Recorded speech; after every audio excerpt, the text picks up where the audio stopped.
우크라이나가 참 부패한 나라거든요. 현재 우크라이나 계엄 중인데 시위가 불가하는데 시위를 한 거예요. 젤렌스키가 독재로 변하고 있다. 심지어는 우크라이나 포로 교환해 온 사람들 다시 전쟁터에 투입하려는 이런 의도도 가지고 원체 병력이 없으니까. 저는 진제1의 군사력 이해학이라는 블로그를 운영하고 있습니다. 우크라이나 전쟁에 대해서 오늘 말씀드리러 왔습니다. 예, 반갑습니다. 현재 러우 전쟁 상황을 알려주신다면요? 예, 현재 러우 전쟁 상황은 일단 점령한 영토부터 한번 보시죠. 그러면은 대략 이 그래프가 이제 월간 점령한 영토입니다. 이게 월간이라 하려면 월간 세로 획득인 게 아니고 월간 점령한 상태. 전쟁은 하다가 영토가 물러났다 들어갔다 하기 때문에 그런 상태를 이렇게 쭉 그려놓은 겁니다. 하버드 케네디 스쿨에서 수집한 건데 뭐 자료는 ISW 그거예요. 그래서 러시아가 지금 현재 우크라이나 영토를 점령한 면적이 대략 남한 면적의 한 115% 그러니까 그 정도 된다 보시면 됩니다. 한 11만 5천 평방킬로미터 이 정도 된다고 보시고요. 그리고 이제 그걸 월별로 보면은 최근에 지난 3월부터 7월까지 이렇게 보시면 이 그래프가 월별 제곱킬로미터입니다. 지금 최근에 7월 달에는 600평방킬로미터를 초과했거든요. 그러니까 이게 이제 상당히 확대되고 있는 그런 추세입니다. 러우 전쟁은 러시아가 그 소모전을 택한 이유로 우리가 위치전이라 그럽니다. 포지셔널 워페어라 그래서 내가 영토를 장악하는 데 관심이 있는 게 아니고 적을 격파하는데 적의 전력을 소멸하는데 우리가 유생역량경멸이라 그럽니다. 그런 사상이 있어요, 러시아에는. 그래서 그쪽에 중심이 있기 때문에 이 사람들은 영토가 광활하기 때문에 영토에 밀리는 거나 영토를 따는 거에 별 관심이 없고요. 자기를 죽이려 오는 해치려 오는 적을 파괴하는 데는 관심이 있습니다. 그래서 언뜻 보면은 아무런 일이 일어나지 않고 있는 것처럼 보이지만은 실제로 엄청난 살상이 일어나고 있습니다. 그래서 영토로 보시면 안 되고요. 살상으로 보셔야 됩니다. 그래서 이제 계속 이 면적은 확대되고 있는데 그 러시아가 확대하려고 해서 한 게 아니고요. 계속 이제 포위를 하고 이렇게 섬멸을 하고 있는데 이제 우크라이나가 없어지니까 조금씩 들어가는 그런 걸로 보면 됩니다. 러시아가 이제 공격해서 들어가다 보면 피해가 생기기 때문에 그런 걸 하지 않고 계속 그 자리에서 때리는 것이죠. 그래서 보면은 지난번에도 러시아가 전쟁을 20년도 더 할 수 있다 이런 이야기를 한 적이 있거든요. 그 우크라이나하고 협상하는 협상 대표단이 그래서 이 전쟁을 자기네 서두르지 않는다 이런 이야기를 했습니다. 그래서 러시아가 먼저 들어간다 이런 것보다는 우크라이나가 없어진다 이렇게 보시는 전쟁으로 보면 되고요. 크게는 드론하고 포병으로 계속 전선 공격을 증가시키고 있고 그리고 우크라이나 방어 인프라 체계가 계속 파괴가 되기 때문에 지금 이게 좀 늘어나고 있습니다. 지금은 같은 그 진지가 들어가면은 우크라이나 병사가 없어요. 그러다 보니까 이제 쉽게 들어간다고 보면 됩니다. 특히 저런 지역이 그냥 농토가 아니고 도심 지역을 이렇게 저렇게 한다는 게 되게 힘들거든요. 도시 지역 때는. 그럼에도 이제 늘어나고 있다는 것이고요. 우크라이나가 반격 능력 자체가 미미합니다. 그래서 몇 주 안에 통제구역이 많이 확보될 거라 이렇게 보고 있고요. 특히 이제 드네프로 쪽하고 드네프로는 이제 러시아가 지정했던 수미 카르키프 드네프로페트로브스크는 이제 새로 공격하고 있는 데입니다. 그쪽에 많이 들어갔고 자포로지아의 이제 남쪽에 이제 강하고 연결되어 있는데 그쪽에 핵심 영역이 좀 확보되고 있다 이렇게 보시면 됩니다. 그래서 그 전에 하지 않는 쪽으로 많이 가고 있습니다. 그리고 아까 질문 중에 여름 대공세라 그랬는데 여름 대공세는 러시아가 붙인 이름이 아니고 서방에서 붙였습니다. 우크라이나가 사실 무너지는데 우크라이나가 그냥 무너졌다 이야기하기 힘드니까 러시아가 대공세를 해가지고 무너진 것처럼 이야기를 하는데 사실은 그렇지 않고요. 물론 그런 면도 좀 있습니다. 러시아가 이제 병력이 많으니까 추가로 예비를 10만 명씩 더 투입한 건 있는데 그걸 왕창 몰아붙이고 하는 그런 전쟁은 아니고 그냥 평상시기 교대를 하고 계속 이제 전선이 확대되니까 사람이 더 필요하니까 들어가는 걸 뿐이죠. 그래서 여기서 이제 돈바스 지역 중에서 도네츠크가 핵심입니다. 세 가지 지역, 포크롭스크, 콘스탄티노프카, 세베레스크 이 세 가지 지역이 핵심적인 지역이고요. 특히 이제 다시 이제 전반적으로 한번 다시 설명드리면 그림으로 잠깐 보시면은 제가 그림의 화살표를 표시해 놓은 것은 러시아의 진격 방향으로 보시면 되고요. 특히 이제 하르키프주 저기는 다방면으로 공격하고 있습니다. 우리가 수미는 이제 쿠르스크에서 내려와 가지고 그 소위 말해서 버퍼존을 확대하기 위해서 이렇게 작전을 하고 있다 치면은 하르키프주는 그 전부터 계속 공격하고 있었습니다. 하르키프가 왜 중요한가 하니 하르키프 자체가 시 자체가 러시아의 제2도시입니다.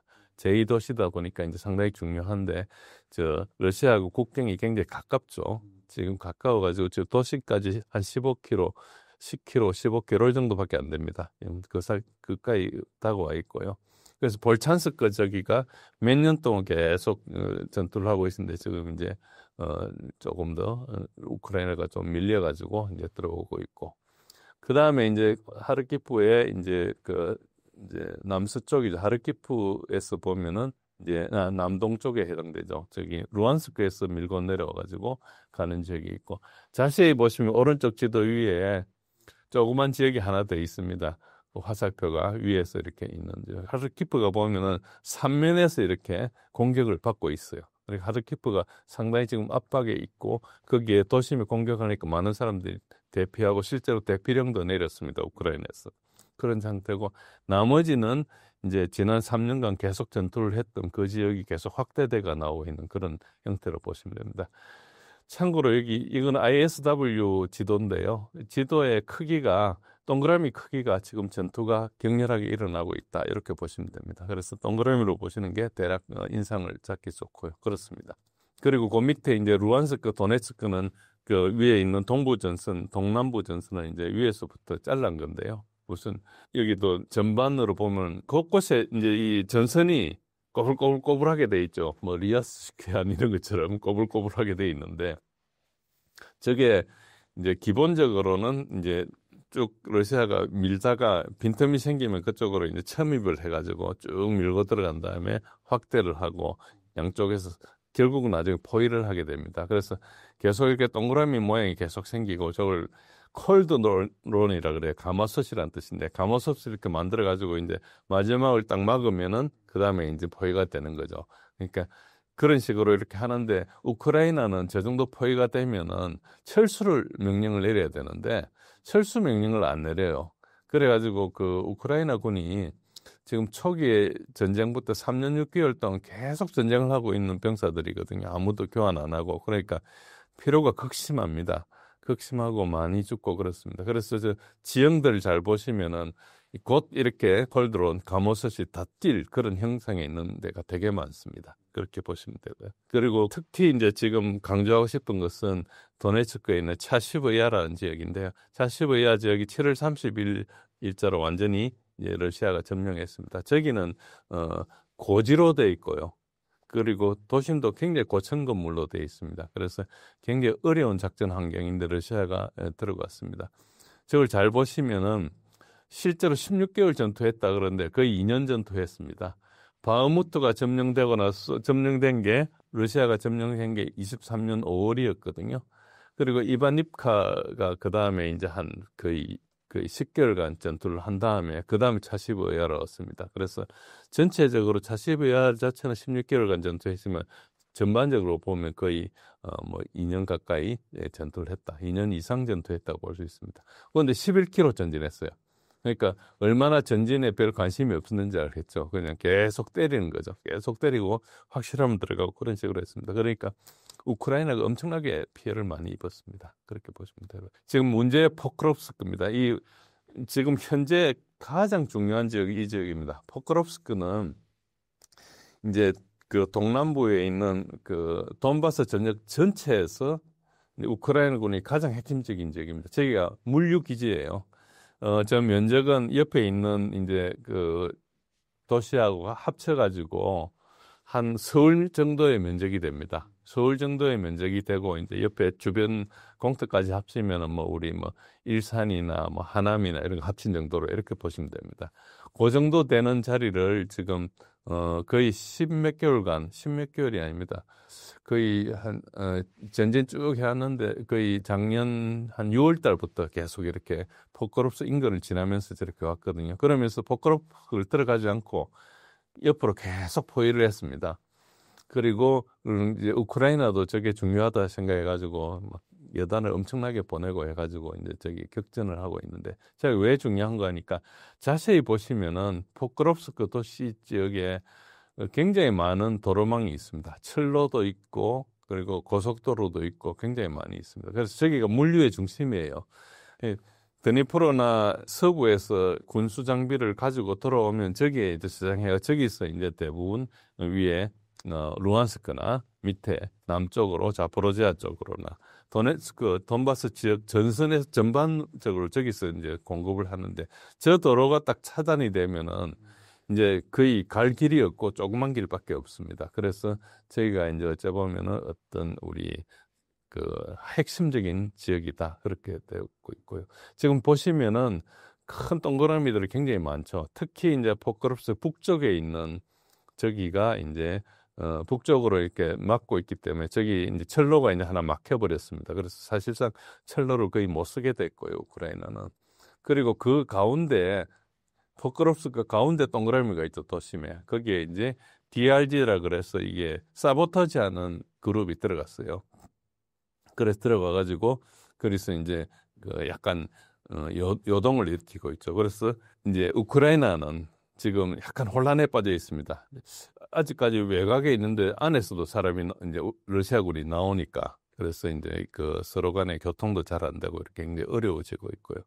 그래서 이제 급해서 우크라이나가 예비를 투입했는데 또 불구하고 예비가 힘이 없어서 굉장히 저항이 적고 굉장히 어렵습니다. 아까 이제 지역 중에 똑같은 게 지금 말씀드린 게 왼쪽에 있는 포크롭스크를 아주 상세한 전투입니다. 자세히 보시면 화살표들이 있는데 그 화살표들이 이제 그 러시아가 하는 것은 빨간 화살표, 이제 우크라이나군의 움직임 방향은 파란 화살표로 되어 있는데 자세히 보시면 대부분이 빨간 화살표로 되어 있습니다.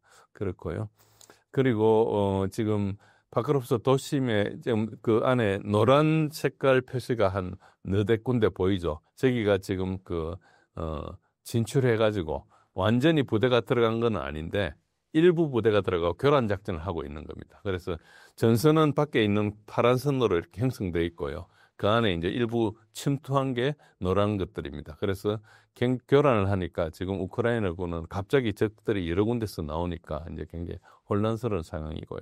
오른쪽에 보시면 북쪽에 있는 콘스탄티노프카 지역인데 아까 차시브야르에서 나와가지고 이제 조금 가까운 지역입니다. 그래서 콘스탄티노프카 지역도 중요한데 저기도 보면은 거의 유사한 현상이 일어나고 있습니다.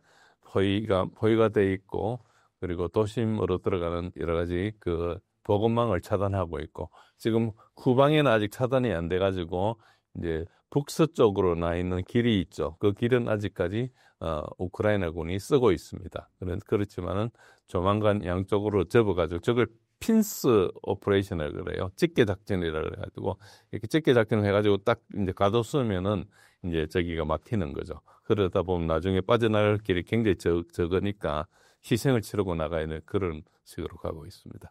저게 가능한 것은 우수한 화력이 있기 때문에 가능한 겁니다. 그래서 이제 우크라이나 내부에서는 좀 붕괴 우려가 있고 지금 트럼프가 계속 이제 평화 협상을 하자고 계속 하니까 우크라이나 군들은 그걸 좀 기다리고 있는데 이제 내부에서는 그게 이제 빨리 협상을 해야 되는데 지금 자기네 시간이 없다. 전선에서 시간이 없다. 이런 메모들이 계속 나오고 있는 것을 이제 소위 말 서방에서도 이런 언론 보도를 하고 있을 정도입니다. 뭐 그런 정도로 이렇게 다급한 상황이다 이렇게 보시면 되고요. 그 밑에 이제 지금까지 말씀드린 포크롭스크보다 더 남쪽에는 그동안에는 포크롭스크를 이렇게 공격을 하니까 우크라이나군이 포크롭스크를 러시아를 이제 막기 위해서 이렇게 했었는데 그러다 보니 풍선 효과가 있어가지고 남쪽이 막 뚫렸어요. 남쪽이 훨씬 빨리 가가지고 지금 자세히 보시면은 이제 이바니카라고 해서 왼쪽 가운데 있는 저 큰 동그라미 저 방향으로 뚫고 나갔는데 저기가 드니프로페트롭스크 그러니까 그 전에 있었던 하르키프하고 관계없는 새로운 주로 이제 들어가는 겁니다. 드니프로페트롭스크라는 지역으로. 그래서 이제 저쪽으로 상당히 밀고 늘어갔다. 그래서 이미 그래서 수미주, 하르코프주, 그리고 드네프로주 이것은 기존의 4개 주와 관계없는 새로운 지역으로 지금 러시아군이 활발하게 진출하고 있다. 이렇게 보시면 됩니다. 그것도 한쪽만 가는 게 양쪽으로 가기 때문에 우크라이나군이 상당히 막기가 힘든 그런 상황으로 가고 있다. 이렇게 보시면 됩니다. 그 다음에 그 밑에는 이제 자파로자, 헤르손, 그러고 나면은 나중에 미콜라이프 그리고 또 이제 오데사 이렇게 가는데요. 그 저기 자포로자도 그 지난 한 3년간 거의 안 움직이고 있다가 최근 몇 달 사이에 이제 공격을 하고 있는데 자포로자가 왼쪽 그림이고 오른쪽이 이제 헤르손입니다. 자포로자를 보시면은 자포로자에 제가 화살표를 길게 이렇게 굵게 그려놓은 게 있습니다. 저게 우크라이나군이 저쪽으로 계속 공격할 겁니다. 오른쪽이 도심이 있는데 저기를 가지 않고 드니프로 강 따라서 쭉 올라갈 거라는 거죠. 그렇게 되면은 우크라이나군이 이제 드니프로에서도 오고 하니까 이쪽에 포위가 상당히 되거든요. 그래서 이때까지 하던 추세를 보면 러시아군은 다방면에 진출하지 않고 꼭 뚫린 부분으로 쭉 갑니다. 계속 그렇게 가면 이제 적을 방어하기 위해서 우크라이나군이 거기 들어붙어야 되잖아요. 그럼 여기 이제 대열이 흐트러지게 되는 거죠. 그리고 쭉 가다 보면 전선이 굉장히 길어지는 거죠. 굉장히 길어지면은 방어하기가 방어 밀도가 낮으니까 힘든 거죠. 우크라이나군 병력이 없기 때문에 저렇게 하면은 러시아군이 저렇게 공격하면 우크라이나군이 굉장히 어려워집니다. 그렇게 이해하시면 되고요. 오른쪽에 있는 이제 그 헤르손은 2022년 9월 달에 완전히 철수를 했었어요. 본래 그 강 넘어서 진출해 있었는데 이제 숨을 위험도 있고 여러 가지 이유로 철수를 했었는데 그 철수한 것은 이제 최근 몇 달 전부터 이제 다시 올라가고 있는데 좀 밑에 자세히 보시면 조그만 동그라미 하나가 헤르손 지역에 있습니다. 저 자세히 보시면은 파란색이 있고요. 파란색은 강이 아닙니다. 그 밑에 약간 파란 회색이 있는데 그게 이제 강입니다. 드니프로 강이고요. 저기는 헤르손 오블라스트에 속했는데 이제 러시아군이 철수해가지고 우크라이나군이 점령하고 있는 그런 땅이다 이렇게 보시면 됩니다. 거기를 이제 강을 건너서 이제 공격하기 시작했습니다. 지금 여기 보시면은 헤르손 지역에 교량을 그제하고 어제 이제 폭발을 계속했습니다. 보시면 여기에 그 연결하는 교량을 계속 이렇게 폭발을 하고 있죠. 그래서 이제 저 공세가 이제 강화돼 가지고 어쨌든 우크라이나군이 러시아군한테 포격을 할 수 있는 상황 빼놓고는 거의 직접적인 접촉이 거의 불가능하거나 아니면 도하 작전을 해야 되기 때문에 러시아로서는 안전하게 이제 우크라이나를 공략하고 있다 이렇게 보시면 됩니다. 그러니까 전반적으로 말씀드렸고요. 러시아가 드론하고 미사일 공격을 계속하고 있습니다. 요 그래프를 보시면은 이제 하루에 드론과 미사일 공격을 했던 양인데 최근에 한 2달 정도가 굉장히 많이 늘어났죠. 많을 때는 700회를 넘었고요. 보통 한 500회, 적어도 300회 이상 이렇게 폭격을 하고 있는데 저게 왜 그런가 하니까 우크라이나가 방공 수단이 없다 보니까 적을 때리면 때리는 대로 다 맞아요. 그래서 지금 러시아가 하고 있는 것은 뭔가 그러니까 그 군사용어로 차단 작전이라 그럽니다. 항공 차단, 에어 인터딕션이라 그러는데 에어 인터딕션은 뭐 항공기로 가지고 하기도 하고 보통은 이제 미사일이나 드론으로 많이 하는데 하는 표적이 뭔가 그러니까 보급기지, 우크라이나의 보급기지나 군이 모이는 직결지나 훈련 장소나 비행장이나 무기 생산 공장이나 지역의 모병센터나 이런 걸 때려요. 지역의 모병센터 같은 경우는 요즘 우크라이나 내부에 또 말지산이 많아가지고 그 모병센터를 좌표를 알려줘요. 그럼 러시아군이 그걸 가지고 때립니다. 그래서 그런 정도로 지금 우크라이나 내부가 수순하고 오른쪽 밑에 있는 그림을 보시면 요거는 이제 한 2, 3일 전에 매일매일 이제 어떤 미사일 공격했나가 그림이 나오는데 한 7월 말 정도 무렵에 이제 하루에 때린 겁니다. 그래서 이제 러시아 쪽에서 우크라이나 쪽을 때리는데 잘 보시면은 굉장히 후방 깊숙한 데를 때립니다. 저기에 이제 예를 들어서 나토 지휘관들이 와가지고 우크라이나 병사들을 막 훈련시키고 하거든요. 그런데 모인데 이런 걸 때리고 아니면 이제 무기 생산 공장 같은 거 때리고 그렇습니다.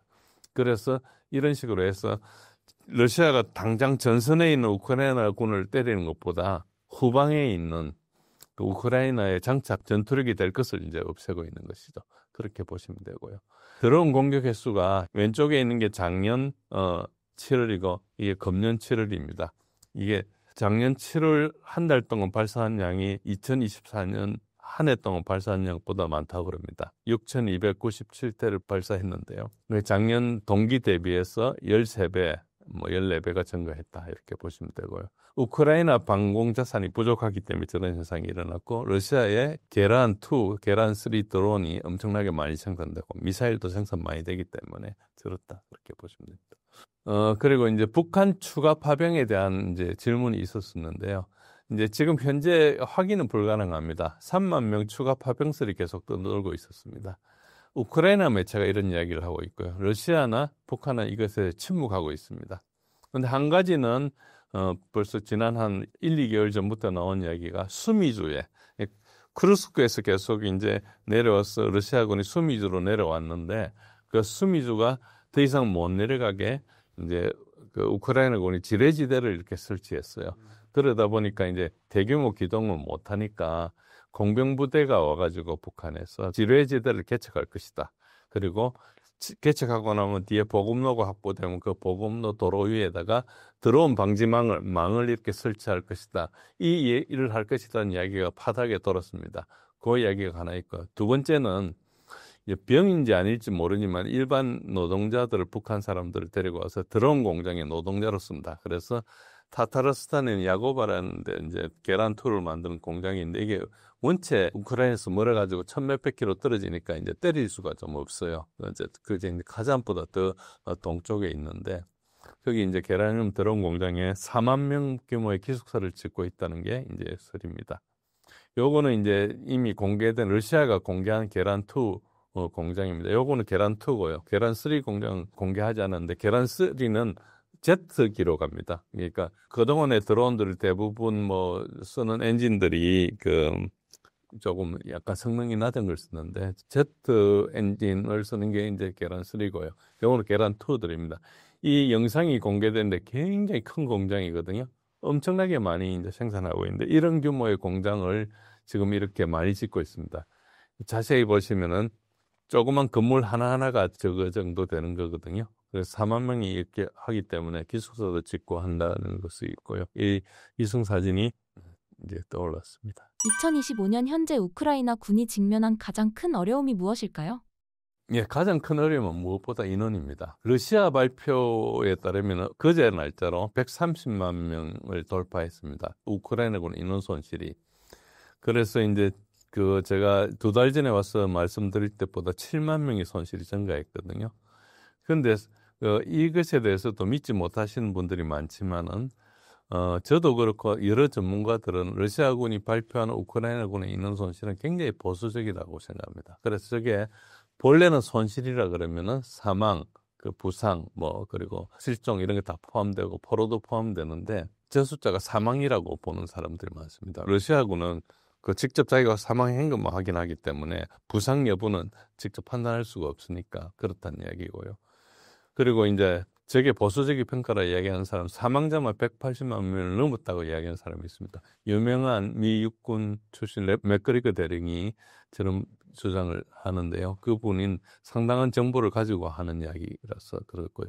우리는 그 데이터가 없으니까 러시아군 발표한 것을 이야기를 하는데 저게 이제 보수적이라고 보는 것은 저도 동감합니다. 현재 하루에 1,200명에서 1,300명의 손실이랍니다. 오른쪽에 보시면 오른쪽은 일자별 그래프입니다. 그래프가 갑자기 내려간 것은 휴전이 있었던 날이 며칠 있었죠. 그것 때문에 내려간 거고 그 외에도 보시면은 위에 있는 두 개의 막대기 선보다는 조금 내려와 있는 상태인데 지금 파란 선 근처에 있는데 저게 1,200명 선이거든요. 그래서 저 추세는 계속 나오고 있고 지난번에도 한 말씀드렸지만은 그때 말씀드린 것 같습니다. 그 대신에 그래프를 업데이트 했는데요.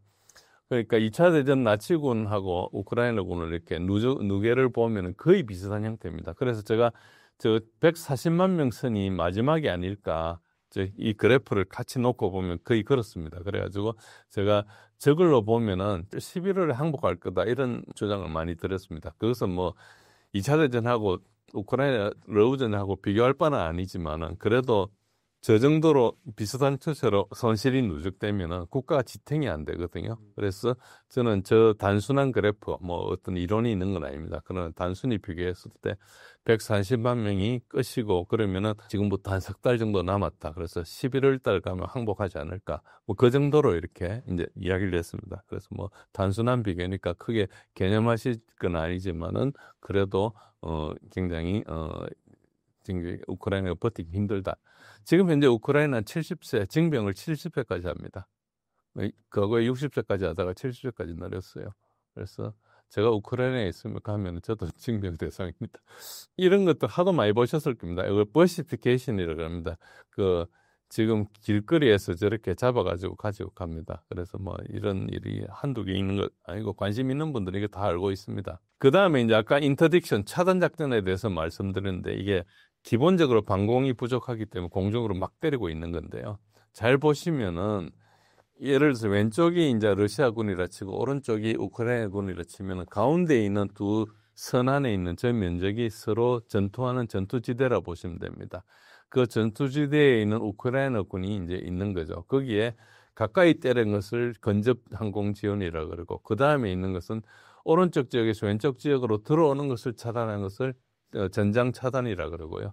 그 다음에 저 후방에서 안쪽으로 그 오른쪽 지역으로 들어오는 것을 이제 그냥 차단이라 그래요. 그러니까 차단도 두 가지가 있는데 하나는 멀리서 들어온 걸 차단하는 것이고 그 다음에는 전장 가까이 들어온 걸 차단하는 게 있는데 지금 주로 후방에서 멀리 들어온 걸 차단하고 있습니다. 그러니까 근접 지원이나 가까이 들어온 걸 차단할 게 별로 없는 거죠. 그러니까 후방에서 이제 러시아 입장에서 우크라이나가 별게 없기 때문에 후방을 계속 때리고 있는 거죠. 그래서 전방에 급한 것을 때리고 있는 것이 아니다. 그 정도로 이제 약간 일방적으로 가고 있다 이렇게 보시면 이해가 될 것입니다. 그래서 이제 전쟁 상황을 종합하면 전반적으로 붕괴가 가속화돼 있다. 그렇게 보시면 됩니다. 최근 젤렌스키가 부패 스캔들을 겪고 있다고 합니다. 어떤 상황인가요? 예, 이 부패 스캔들은 우크라이나가 참 부패한 나라거든요. 근데 여러분들이 뭐 알고 계신 거하고 좀 다른 내용일 수 있는데 여튼 제가 좀 웃어서도 죄송하고 그런데 진짜 어처구니가 없는 나라입니다. 어쨌든 최근 상황을 이해하기 쉽게 말씀드리면은 한 2, 3주 전부터 젤렌스키가 이제 유럽에서 입지를 상당히 강화하고 있었습니다. 불과 2주 전에, 2, 3주 전에 로마에서 열린 우크라이나 재건 회의에 참석해 가지고 EU 유럽연합 지도자로부터 기립박수도 받고 뭐 독일은 패트리어트 미사일을 지원할 거 약속도 하고 그래서 젤렌스키의 입장이 상당히 강화됐습니다. 미국은 계속 이제 지원을 할까 말까 하고 있지만은 EU는 계속 지원하겠다 하고 그래서 이 지원을 많이 받으면 국내에서 권력이 좀 공고화되지 않겠습니까? 이런 상황이 있었습니다. 이런 상황에서 이제 지금 그 나부 사포라는 저기 반부패 기관을 저기 미국 USAID가 지원해가 설치한 기관인데 사실은 나부나 사포라는 게 그것뿐만 아니고 이제 유럽에 있는 예를 들어서 뭐 조지 소로스나 이런 사람도 영향을 미치는 기관들입니다. 어쨌든 저거는 우크라이나 내부 기관이지만은 우크라이나의 반부패 기관입니다. 부패를 조사하고 하는 그런 기관인데 이 기관을 통제하는 법안을 젤렌스키가 통과시켰어요. 국회에서 보시면은 뭐 엄청난 그걸로 통과를 했죠. 통과를 했는데 저거는 이제 아까 2, 3주 전에 이제 자기가 입지가 강화돼서 국내에서 이제 이걸 좀 건드리겠다. 그렇게 이제 해가지고 중앙 집권을 한 거죠. 자기한테 계속 부패 수사하고 하는 사람들을 이제 자기가 통제하겠다는 거죠. 근데 저게 즉각 제동이 걸렸어요. 그리고 바로 반부패 시위가 났습니다. 그래서 현재 우크라이나에 계엄 중인데 시위가 불가하는데 시위를 한 거예요. 보통 시위를 하면 시위뿐만 아니고 이야기만 해도 잡아가거든요. 그런데 이제 저게 어떻게 일어났느냐 하니까 저기 보시면은 뭐 저는 사진들 쪽에 있는데 사람도 별로 많지 않아요. 그냥 사진 찍을 정도만 시위를 했다 보시면 되는데 보시면 여자애들이나 이런 사람들이 나와 있고 뭐 몇몇 사람들이 있지만 주로 군대 안 가도 되는 사람들아서 시위를 하거든요. 보통 우크라이나 남자가 저래 있으면 잡아가는데 그 고위층 자녀들 안 잡아가요. 그래서 이제 키예프 레스토랑 레지먼트라는 게 있어요. 그러니까 레스토랑 브리게이드라 하기도 하고 그러니까 키예프 레스토랑에 근무하는 사람들이라는 뜻인데 고위층 자녀들은 거기서 파티하고 잘 놀고 있거든요. 그러니까 그게 이제 하나의 부패 상황이죠. 그런데 저게 반부패 시위가 어떻게 일어났는가 하니까 결국 이 권력층들끼리 하는 시위예요. 그런데 일반 시민이 아니고 시위에 참석한 사람 보면은 포로셴코 전 대통령이나 이걸 홀로모이스키라고 이제 지금 감옥에 있는데 재벌이 가지고 있는 그 조직들이 지금 나서 시위를 하고 저기 조지 소로스의 오픈 소사이티 파운데이션이 주도를 하고 있다. 그래서 이 사람들이 배후에서 움직이고 있기 때문에 이건 뭔가 그러니까 젤렌스키의 맛은 그 안에 있는 이제 재벌들, 올리가르 연합들이 시위를 하고 있는 거죠.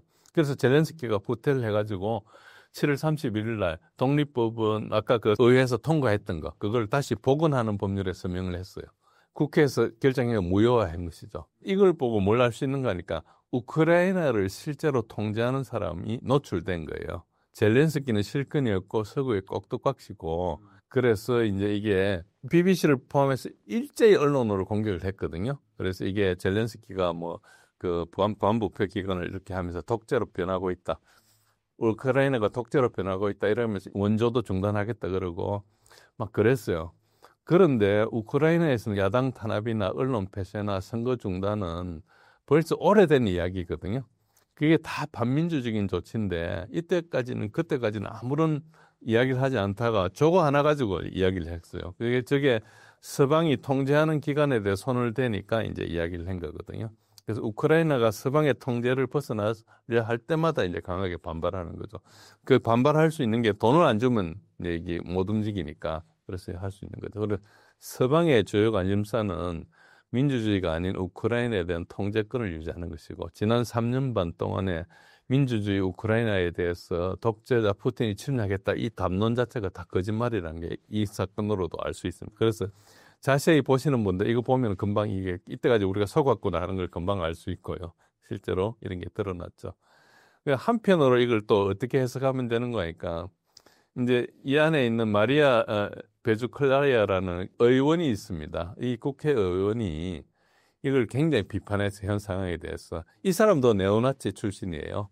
그러면서 이제 정부 정책을 비판했는데 요새가 뭔가니까 반부패 기관들을 서방의 통제 아래 다시 되돌리는 이 법안 자체가 우크라이나 주권을 침해하는 행위다. 그걸 이야기를 했어요. 그러니까 서방의 지시에 복종하는 대가가 주권을 상실한다는 것이죠.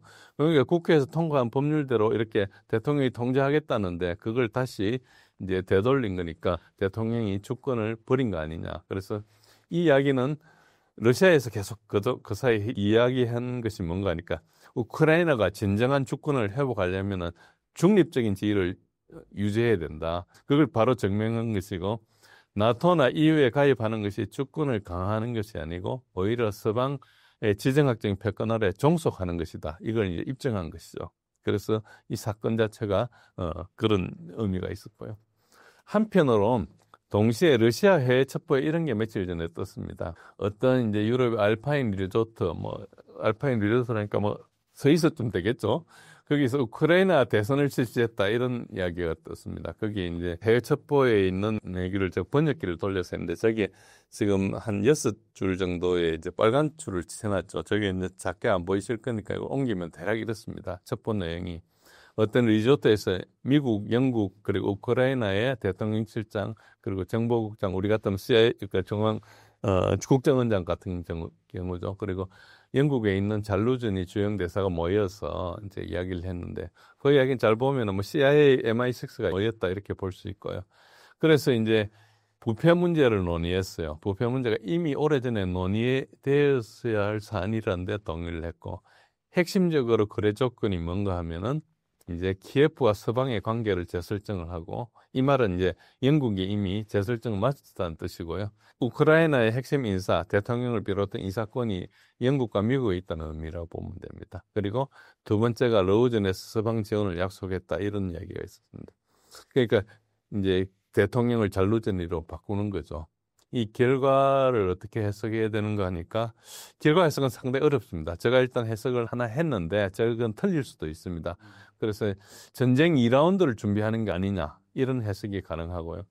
그래서 이제 젤렌스키의 자격에 논란 있었거든요. 그래서 푸틴은 이제 젤렌스키하고 대화는 하지만 서명은 불가하다. 왜냐하면 임기를 넘긴 대통령이기 때문에 그렇다고. 트럼프는 젤렌스키를 독재자라고 2월 달에 이야기한 적이 있습니다. 그래서 젤렌스키가 부적절하기 때문에 이 사람은 이제 더 이상 안 통한다. 이래서 교대해야 되겠다. 이런 것일 수도 있고요. 유럽의 참전을 위한 정지 작업일 가능성도 있습니다. 그래서 10월, 11월에 교체할 가능성이 있다. 이렇게 이제 설이 있고요. 그 다음에 또 하나는 그동안에 고생했던 젤렌스키나 이 고위급을 도피시키는 그걸 준비하는 게 아니냐. 그래서 젤렌스키가 최근에 총리를 비롯해서 몇 개 장관을 바꾸는 인사를 했거든요. 그래서 그 사람들을 좀 교체해서 그런 거 아니냐 이런 이야기도 있습니다. 그러니까 벌써 이런 짤이 많이 돌고 있습니다. 가운데 있는 것은 이제 유명한 분이죠. 아이젠하워죠. 예, 똑같은 포즈로 이제 합성 사진을 해서 왼쪽에 젤렌스키를 이렇게 얼굴만 바꿨고요. 오른쪽에도 합성 사진입니다. 뭐 이렇게 젤렌스키가 상당히 인물로 되는 식으로 이렇게 이런 설이 많이 돌고 있습니다. 그 말은 무슨 움직임이 있다고 이제 눈치를 채고 있는 것이죠. 공식적인 내용은 확인이 불가능하고요. 근데 한편으로는 젤렌스키를 바꿀 때 영국과 미국이 다른 입장일 수도 있다. 저는 그렇게 봅니다. 왜냐하니까 미국은 종전을 원하고 유럽은 전쟁을 원하기 때문에 의도의 차이가 있을 수 있고 지금도 유럽에서는 계속 트럼프를 이렇게 영향을 미쳐서 전쟁을 계속하려고 하고 있습니다. 그래서 얼마 전에 EU하고 스코틀랜드 그 트럼프 골프장에서 만나가지고 뭐 그 관세 협정도 하고 그다음에 이제 무기 사는 것도 뭐 이런 여러 가지 굴욕적인 협상을 했는데 그 여러 가지 협상이 타겟이 미국을 계속 전쟁에 두는 거다 이렇게 이제 설이 있었죠. 어쨌든 미국 입장에서는 종전을 추진한다면은 잘루저니는 전 사령관 출신이거든요. 잘루저가 아닌 다른 인물을 세울 건데 제가 볼 때는 루스템 우메로프란 전 국방장관이 될 가능성이 있어. 이 사람은 미국 사람이에요. 미국이 영향력을 주는 사람이에요. 현재 러시아, 우크라이나 간에 이스탄불 협상을 하고 있는데 거기에 이제 대표로 있고요. 이 사람은 크림 타타르 출신입니다. 그래서 부모가 저쪽에 멀리 극동에 쫓겨나 있다가 이제 그 91년도 이제 이제 소련이 무너지면서 이제 타타르에 복원한 그런 사람이죠. 그리고 무슬림이고 아랍어 터키어가 어느 정도 가능한 사람이고요. 이 사람이 플렉스라는 프로그램이 있습니다. 퓨처 리더 익스체인지라 해서 미래 지도자 교환 프로그램인데 이 사람을 데리고 와가지고 중학교 때인가 고등학교 때인가 미국 과정에서 1년간 생활을 하고 이제 그래서 미국에서 그 이후에 계속 관리를 했다 그러고 하이테크 분야에서 굉장히 성공적인 사학가였는데 이 사람이 스탠퍼드 대학의 우크라이나 학생 장학금을 설립했거든요. 하이테크 분야에 성공을 하려면 뭐 실리콘밸리 이런 데 돈도 좀 많이 들고 와야 되고 하지 않습니까? 그래서 커넥션이 좀 있어야 되는 거죠. 기술도 가져오고 하니까. 그래서 미국인들한테는 키운 인물이 가능성이 높고 적합한 대리인이다 이렇게 보는 시각이 있습니다. 그래서 러시아하고 이제 평화협정을 할 때 지금 현재는 너무 갈라져 가지고 해결이 안 되는데 러시아 쪽의 요구에 가까운 조건을 협상 가능한 인물이다 이 사람이. 그래서 그렇게 간다면은 우크라이나의 중립을 보장하면 협상이 성사될 수도 있거든요. 이렇게 가는 시나리오일 경우는 이 사람을 대통령으로 세울 가능성이 있다. 그리고 반대로 전쟁을 계속하려고 한다. 유럽 쪽에처럼 하면은 이제 그 군산복합제가 신뢰하는 군사적 인물이 돼야 되기 때문에 잘루저니를 할 거다. 그러니까 젤렌스키는 군사도 모르고 아무것도 모르고 PR만 하는 사람이었기 때문에 PR 서턴트는 이제 미국을 더 이상 설득할 수 없으면은 이제 더 이상 한계가 있거든요. 그래서 잘루저니가 진짜 이제 사령관 출신이니까 군사적 기반이 있는 사람이기 때문에 이 사람을 쓸 거다 이런 이야기가 있습니다. 젤렌스키 정부의 내부 부패나 정치적 갈등이 우크라이나의 전쟁 수행 능력과 국민들의 단결에 실질적으로 어떤 영향을 미치고 있나요? 예, 실질적으로 좀 이제 우크라이나 정권 자체는 네오나치가 움직이고 있는데 이 네오나치란 집단은 아무리 많이 받아도 5%밖에 지지를 못 받는데요. 그런데 이 사람들이 폭력으로 유로마이단 이후에 폭력으로 이렇게 계속 정권을 잡고 있었거든요. 그래서 이제 돈바스 전쟁 이후에 국민들이 굉장히 피곤한 상태에서 젤렌스키가 집권을 했습니다. 그때 당선 플랫폼이 뭐 있는 거예요? 전쟁 종식이었어요. 그러니까 70% 이상이 지지한 거죠. 러시아계나 우크라이나계나 헝가리에게나 다 지지를 한 거예요. 73%인가 75%인가 받았어요. 그러니까 엄청난 지지로 된 거예요. 그런데 처음부터 꼭두각시였는지 당선 이후에 네오나치 협박에 굴종한 것에 대한 논란이 있는데 여러 가지 정황을 볼 때 꼭두각시였다는 게 정설이고요. 이 사람이 국내 행정은 하지 않고 계속 외국으로 돌아다니고 있습니다. 대만 이렇게. 이게 사실 외무장관 시켜도 되는 일인데 국내 장악은 딴 사람이 하고 있다고 보는 게 맞고요. 결국은 이제 전쟁을 계속하기 위해서 세계 각국의 지원을 끌어내야 되기 때문에 그의 연기력이 중요하기 때문에 내세운 것이다. 이렇게 이제 해석하는 게 다수입니다. 그리고 젤렌스키 정부의 내부 부패는 어제 오늘의 일이 아닙니다. 처음부터 부패했고 계속 부패한 상태고요. 그래서 네오나치가 완전히 장악한 상태이기 때문에 정치적 갈등이 드러난 게 없는 거고요. 그래서 국민들은 한 번도 단결한 적이 없고 사실 이게 전부 다 폭력으로 이끌어가고 있는 그런 세대인데 어쨌든 서방이 그걸 전부 그 언론으로 이렇게 마스팅을 하다 보니까 사람들이 잘 모르는 거고 내부에서는 엄청나게 이제 박대되고 있죠. 우크라이나 내부는 사실 붕괴하고 있습니다. 내부 투쟁도 증가하고 있고 이 사람이 하는 이야기가 지금 뭐 국회의원입니다. 국회의원 나가지고 젤렌스키한테 호소한다. 재선은 잊어라. 지금 이게 우리가 부패가 너무 심하기 때문에 이게 녹색 티셔츠로 덮을 수 없는 것이다. 당신이 벗어나야 되고 이게 끝이니까 기억하라. 수사를 해야 된다. 그래서 당시 친구가 아닌 나라를 구하라 이런 이야기를 하고 있습니다. 연속곡이 끝났다. 이 주장이 뭔가 그러니까 젤렌스키의 어떤 실력을 이야기하는 게 아니라 이 사람이 다 연극만 하고 다녔다는 이 이야기를 계속하고 네가 죽고 우크라이나 나라를 살리자 이런 이야기를 계속하는 것이죠. 이런 사람들이 소수지만 있습니다. 소수는 있고요. 근데 전반적으로 젤렌스키 정권이 이제 끝인데 젤렌스키가 도피하는 것 자체는 트럼프 대통령의 권한 안에 있다. 그래서 아까도 말씀드렸지만 잘루즈니는 MI6가 키운 사람이에요. 런던에서 영어 공부를 계속하고 권력을 유지하는 방법이나 여러 가지 지금 현재 구도에 대해서 그리고 작전에 대해서 계속 가르쳐주고요. 그러니까 작전이라는 것은 정보작전을 이야기하는 거죠.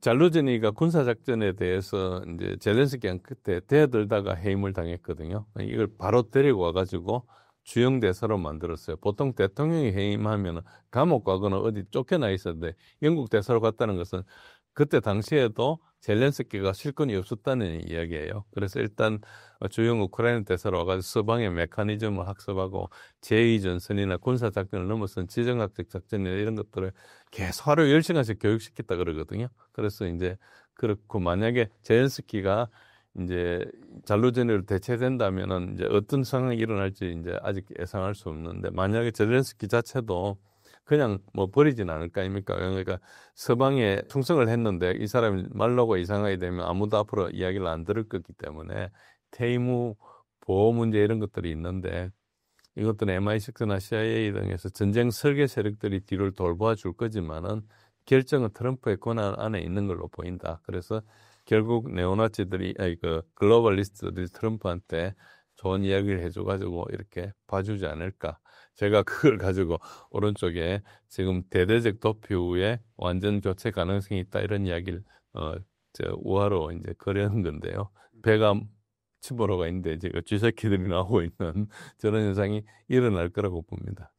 그리고 25년 1월 지난 1월 달에 이제 한번 소개해드린 그런 지도인데요. 이게 스위스 예비역 대령 자크 바우드가 그린 겁니다. 지금 전체적으로 우크라이나 내에 빨치산 활동이 증가하고 있다. 6개월 전에 7개월 정도 전에 한 이야기입니다. 특히 저기 이제 러비프 같은 데도 그렇고 로브노도 그렇고 서부에도 많이 있어요. 그러니까 우크라이나 내 빨치산 활동은 이제 러시아계도 있고 우크라이나계도 있어요. 그래가지고 이제 친러시아 지역이라 하는 저 밑에 있는 지역 말고도 다양하게 일어나고 있다. 그리고 러시아가 드론이나 미사일이나 이런 항공 공격을 할 때 좌표를 이 빨치산들이 제공해주고 있고요. 특히 지역 모집센터나 나토 군 직결지나 훈련센터나 무기고 생산시설, 새로 무기가 들어오거나 새로 나토 교관들이 모이거나 사람들이 모이면 그걸 통보를 해줘요. 그래서 막 때리고 있는 겁니다.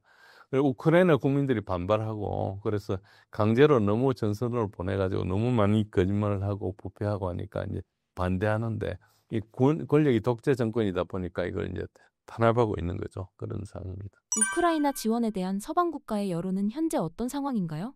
예, 뭐 여론은 뭐 일단 서방 국민들은 다 반대하고 있죠. 그러나 지도부는 전쟁을 추진하고 있습니다. 나토에서는 25만 명을 파병하는 걸 주장하고 있고 한데 헝가리 등 일부 국가에서는 지도부도 반대합니다. 그러나 지도부 반대하는 사람은 거의 왕따시피 다 하고 있고요. 독일은 1차 대전과 2차 대전 때하고 동일한 태세입니다.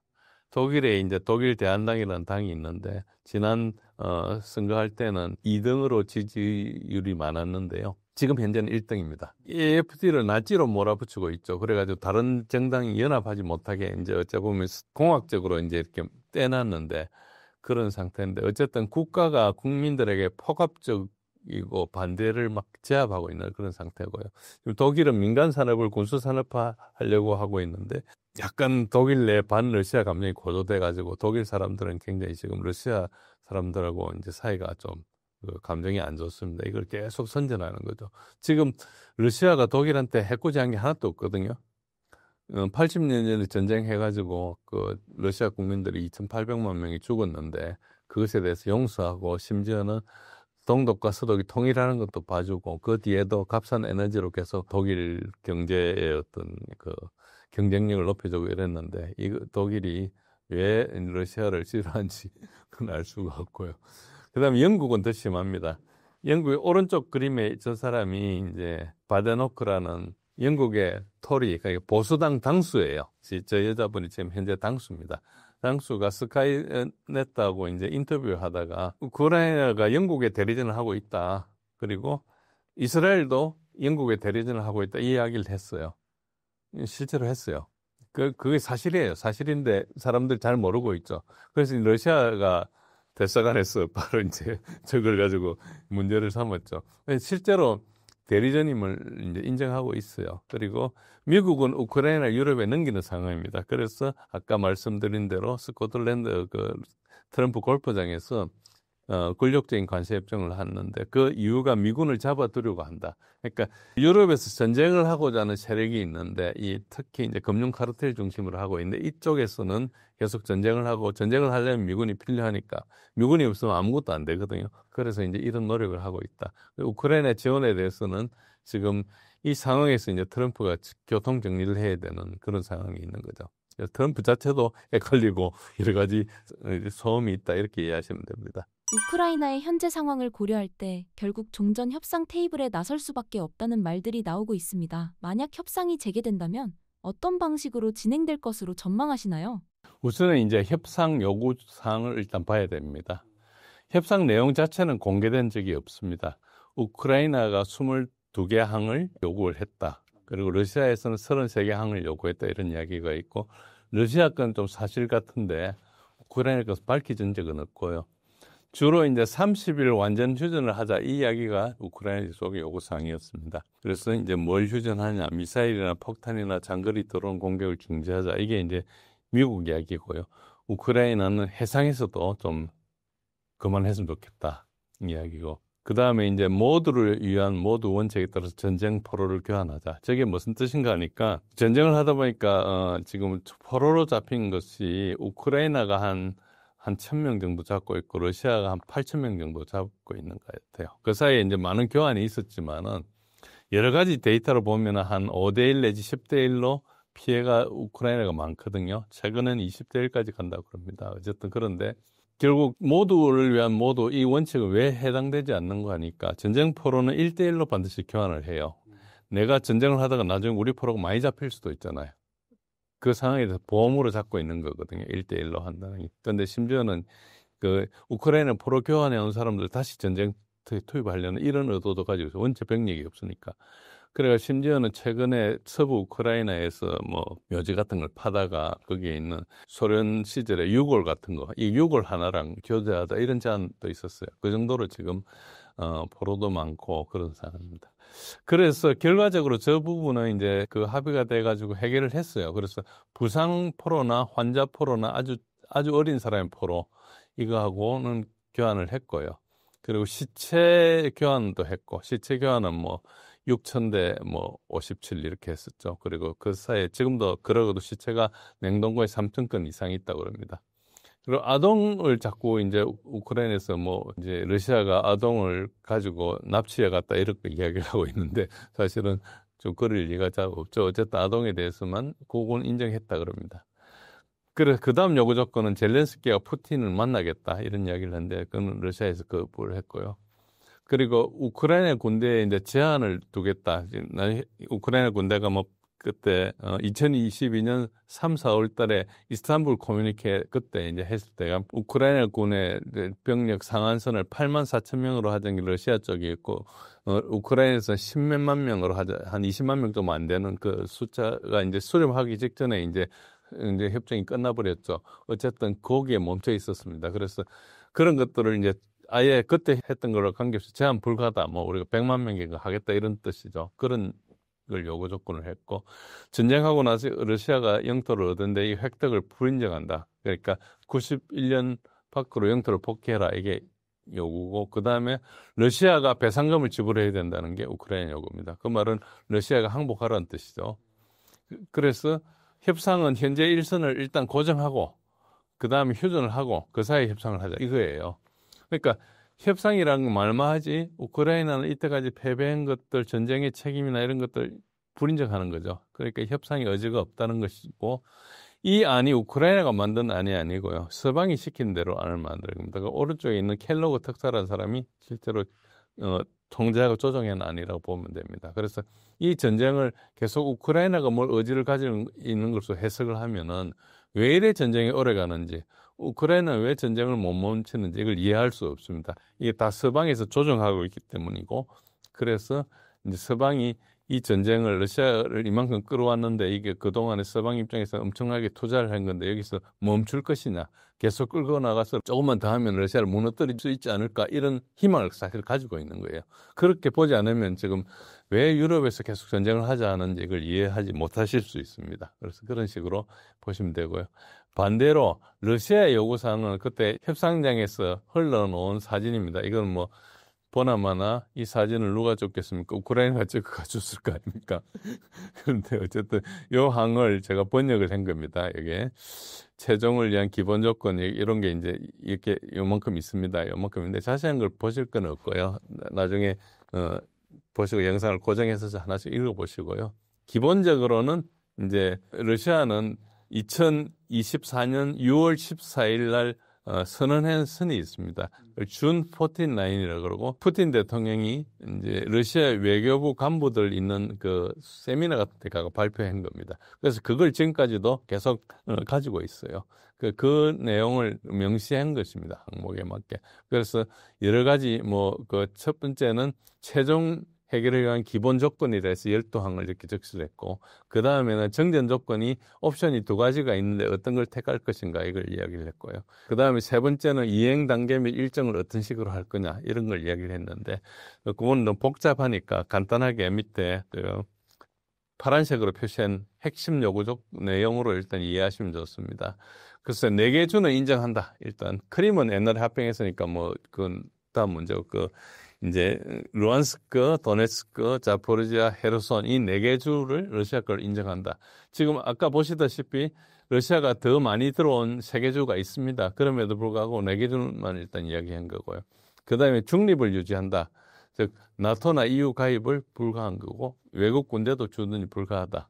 그리고 지금 우크라이나는 나치 정권이 문제니까 이걸 해산하고 나치 선전 미화를 금지한다.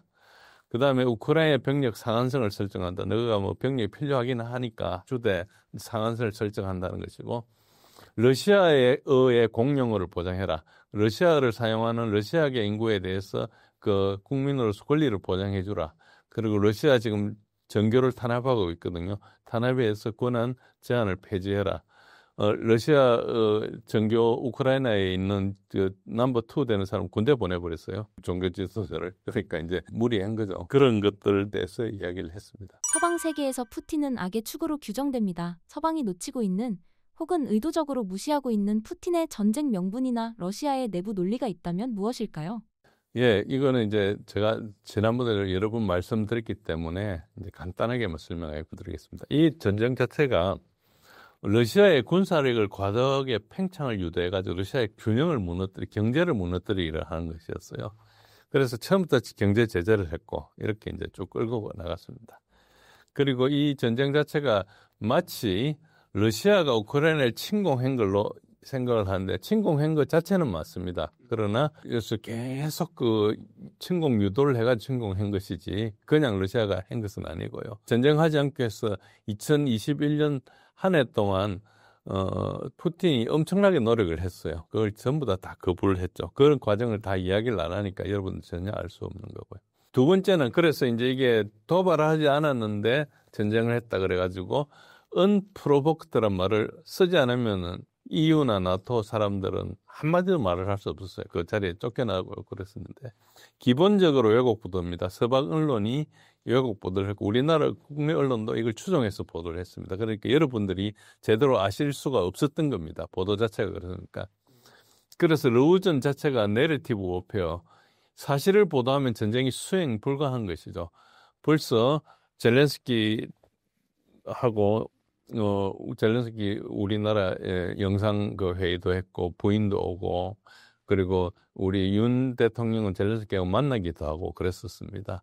그런 사실 자체가 만약에 거짓인 게 확보된 상태에서 그런 일을 할 수가 없었죠. 우리도 이제 속한 거죠. 일종의 이 내러티브에. 기존의 내러티브는 뭔가니까 민주주의 국가인 우크라이나를 독재자 푸틴이 영토 야욕으로 공격했다 이런 거예요. 그래서 그런 이야기를 했는데 이게 이제 스캇 홀턴이 프로보크트라는 그거에 반박하는 책을 썼습니다. 저게 900페이지 넘는 책입니다. 제가 저것도 아직 다 못 읽었는데요. 거의 이제 그 내용은 대부분 다 필요한 거 보고 인용을 했는데 저기 보면은 아주 구체적인 사항이 다 나옵니다. 누가 이야기했죠. 게벨스가 이야기한 대로 거짓말을 하는 것이 쉽지만은 그걸 반박하는 것은 세월이 걸린다고 그렇습니다. 여러분들한테 저렇게 이제 내러티브로 머릿속에 인식을 심어 놓으니까 여러분들이 그동안 그걸 바탕으로 이해를 쭉 했는데 다른 이야기를 하니까 혼란스럽기만 하고 받아들이지 않는데 사실은 이게 거의 선전전이다 이렇게 보시면 되고요.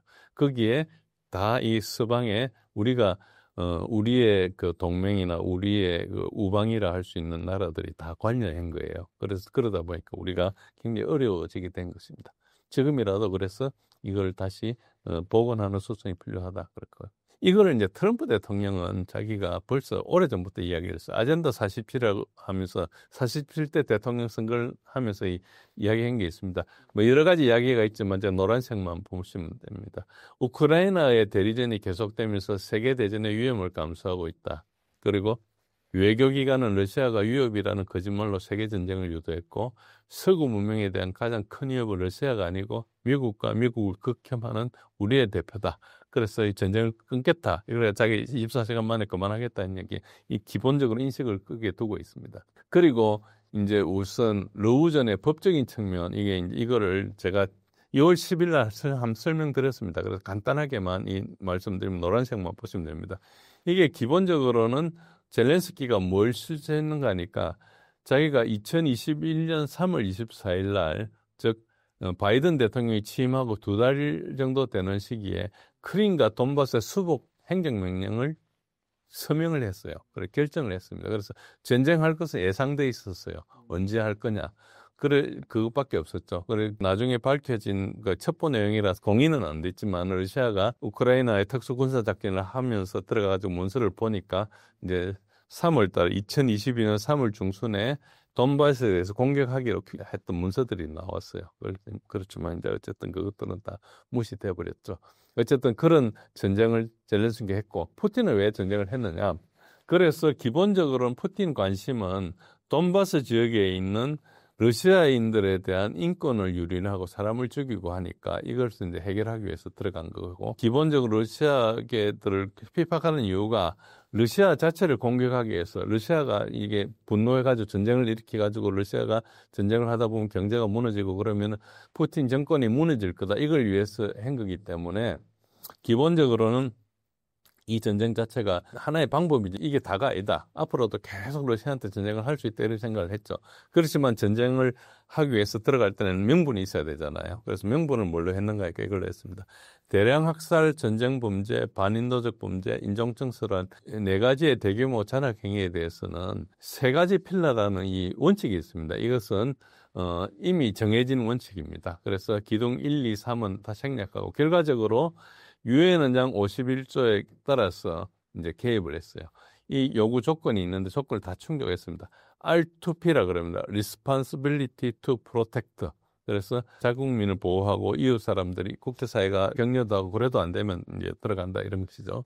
그래서 그 절차에 따라서 우선 첫 번째는 이제 2014년 미스크 협정을 일으키고 8년 동안에 돈바스 지역에 14,000명의 민간인이 죽었어요. 우크라이나가 계속 공격을 해가지고.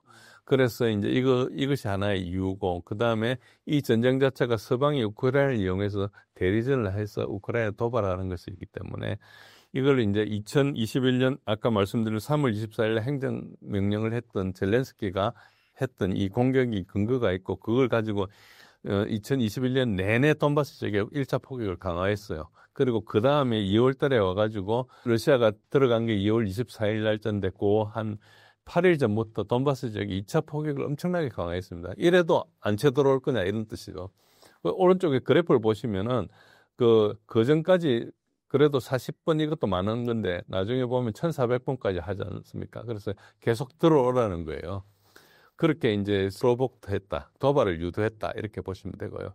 그래서 이제 그 러시아는 보호 책임 요건을 가동해가지고 정당성을 확보하고, 그 다음에 이제 그게 돈바스 이제 그 도네츠크 이제 인민공화국 그리고 루안스크 인민공화국 간의 우호 협정 상호 지원 조약도 설명하고 여러 가지 이제 의회 비전도 걸리고 합법적인 걸 다 했어요. 합법적인 절차를 다 했는 것은 푸틴이 법률가 출신이기 때문에 이런데 허접하게 두지 않고 깔끔하게 처리한 거죠. 그래서 이제 결과적으로는 우크라이나 인종 청소 사태에 개입한 겁니다. 나토나 이런 것도 있지만은 그거는 약간 근본적인 원인은 되지만은 직접적인 전쟁 개입은 이것 때문에 한 겁니다. 그래서 이걸 그대로 따지면은 반발을 못 해요. 그래서 이제 딴소리를 계속하는 거죠. 그런 식으로 해서 전쟁이 계속됐다 이렇게 보시면 됩니다. 그러니까 당연히 푸틴은 악마고 이렇게 만들어놔야 되는 것이죠. 전쟁이 4년 차에 접어들었는데도 푸틴 대통령의 국내 지지율은 여전히 견고하다고 합니다. 장기전 속에서 그의 권력 기반이 흔들리지 않는 이유는 무엇이며 러시아 국민들은 정말로 이 전쟁을 지지하고 있다고 봐야 할까요? 예, 이제 푸틴에 대한 우리나라에서도 많은 오해를 하고 있습니다. 푸틴이 독재자다. 이 서방의 내러티브입니다, 사실은. 러시아에서 지지율이 80%를 상회합니다. 작년 때 선거했을 때 85%를 받았거든요. 83%입니까? 그런데 여러분들이 아시는 것 달리 러시아는 소련하고 다릅니다. 소비에트 무너졌던 그게 하고 압제체제하고 다릅니다. 물론 러시아가 민주주의고 완전한 민주주의 국가는 아니에요. 소련의 잔재가 있기 때문에 부정부패도 있고 압제적인 것도 있습니다. 그렇지만 지금 현재 유럽보다 훨씬 더 민주주의적이다. 어쨌든 프랑스를 보십시오. 마크론이 1인 독재 체제를 하고 있어요. 우리가 프랑스가 프랑스 혁명했던 거 200년, 300년 전에 이야기를 하고 있지만 사실 완전히 다릅니다. 1인 독재 체제를 하고 있고, 영국도 엄청나게 지금 억압을 하고 있어요. 스타머 총리 이름이 키어거든요. 키어 스타머인데 애들 이름 날 때 키어를 아무도 안 써요. 그 정도로 지금 국민들하고 민심이 완전히 이반된 그 정치 지도자들이 있고, 독일은 비판하면 잡아갑니다. 독일은 어느 정도 잡아가는 거 하니까 보십시오. 지금 잡아가요. 인터넷에서도 뭐 잘못하면은 경찰에 와가 잡아갑니다. 어쨌든 그렇고요. 푸틴은 온건파예요. 여러분들이랑 달리 강경파들이 굉장히 많이 있습니다. 푸틴은 법률가 출신이기 때문에 법률가 출신의 신중함이 있고 법적으로 완벽하게 처리하고 또 지나칠 만큼 외교적이고 신중해요. 메드베데프 전 대통령은 강경파죠. 이 사람도 극단적인 강경파는 아니에요. 푸틴보다 훨씬 강경파일지. 그래 군이나 애국자 집단의 강경파가 득실거립니다. 그래서 이걸 이제 푸틴이 제어를 하고 있는데 푸틴이 제어 못하면 푸틴도 바뀌어요. 러시아가 정권 잘 바뀌는데 혁명의 나라 아닙니까? 그래서 잘 바뀔 수 있죠. 그래서 이런 게 있고, 그 다음에 이제 러시아의 국내 정서는 어떤가 하니까 소련이 91년도 붕괴하면서 충격요법으로 소위 말해 자본주의를 들어가가지고 러시아 경제가 폭망했어요. 1990년대. 그래서 남자 평균 수명이 10년이 떨어지고요. 유아 사망률 급증하고 아이를 내다 파는 그런 상황이 됐어요. 근데 2000년도에 푸틴이 들어가 경제 회복도 하고 그래서 살만하니까 지금 이제 살만해졌어요, 러시아가. 그러니까 전쟁을 또 서방이 시작한다 이렇게 생각하는 거예요. 그래서 러시아 사람들 서방에 대한 극도의 분노를 하고 있고, 특히 유럽 사람들하고는 거의 지금 사이가 회복되지 않을 만큼 이렇게 싫어하고 있고, 현재도 강경파가 사실 득세하고 있어요. 지금 현재 전쟁을 천천히 하는 것도 못마땅하게 생각하는 거죠. 이제 푸틴에 대한 신뢰도가 높은 것은 어쨌든 러시아가 90년대 그 아주 나쁜 경우를 이제 그 경제적으로 피폐했던 그거를 이제 다 되살려 가지고 먹고 살만하게 됐기 때문에 신뢰가 굉장히 높고요. 경제가 회복한 것, 또 군사 강국이 된 것, 자존심 회복, 그래서 이런 것들이 굉장히 이제 푸틴의 신뢰가 높고, 그리고 노련하죠. 노련하고 인내심도 있고, 그런 게 이제 있는 거죠. 그런 것에 대해서 푸틴의 지지가 높습니다. 그렇지만은 한편으로 답답하게 생각하는 거죠. 좀 빨리 끝냈으면 좋겠다. 근데 이제 유럽은 전체주의가 확산되고 있고 선거를 통해서 민의를 반영하려는 민주주의가 사실 실패한 상태고요. 그래서 지금 불만 세력이 많아서 불만 세력을 없애기 위해서 전쟁을 해야 되는 상황이 오고 있습니다. 그래서 트럼프하고 같이 2035년까지 GDP 5%를 국방부에 투자하기로 했지 않습니까? 그리고 여러분들 아시다시피 아우디나 폭스바겐을 군수업체로 돌리고 있어요. 전쟁 준비를 하고 있는 거죠. 그래서 이게 거의 100년 전의 모습이 나타나고 있다 이렇게 보시면 됩니다. 독일이 러시아 공습에 대비하는 모습을 보여주고 있습니다. 푸틴의 나토 침공 가능성 어느 정도라고 보십니까? 믿거나 말거나 하지만은요, 제로입니다. 제로. 러시아가 유럽을 침공할 가능성은 전혀 없어요. 역사상 사례가 없습니다. 유럽이 러시아를 침공했죠. 지난 한 300년 정도, 300년을 돌아보면 어쨌든 스웨덴의 카를 12세가 대북방 전쟁을 하다가 끝 무렵에 러시아를 침공하죠. 모스크바하고 우크라이나를 잡으려고 들어간 거예요. 그리고 나폴레옹이 그 100년 후에 침공을 하죠. 그리고 히틀러가 침공을 하죠. 80 몇 년 전에. 그러니까 지금 또 100년 만에 또 침공하려는 거예요. 왜 침공을 하느냐?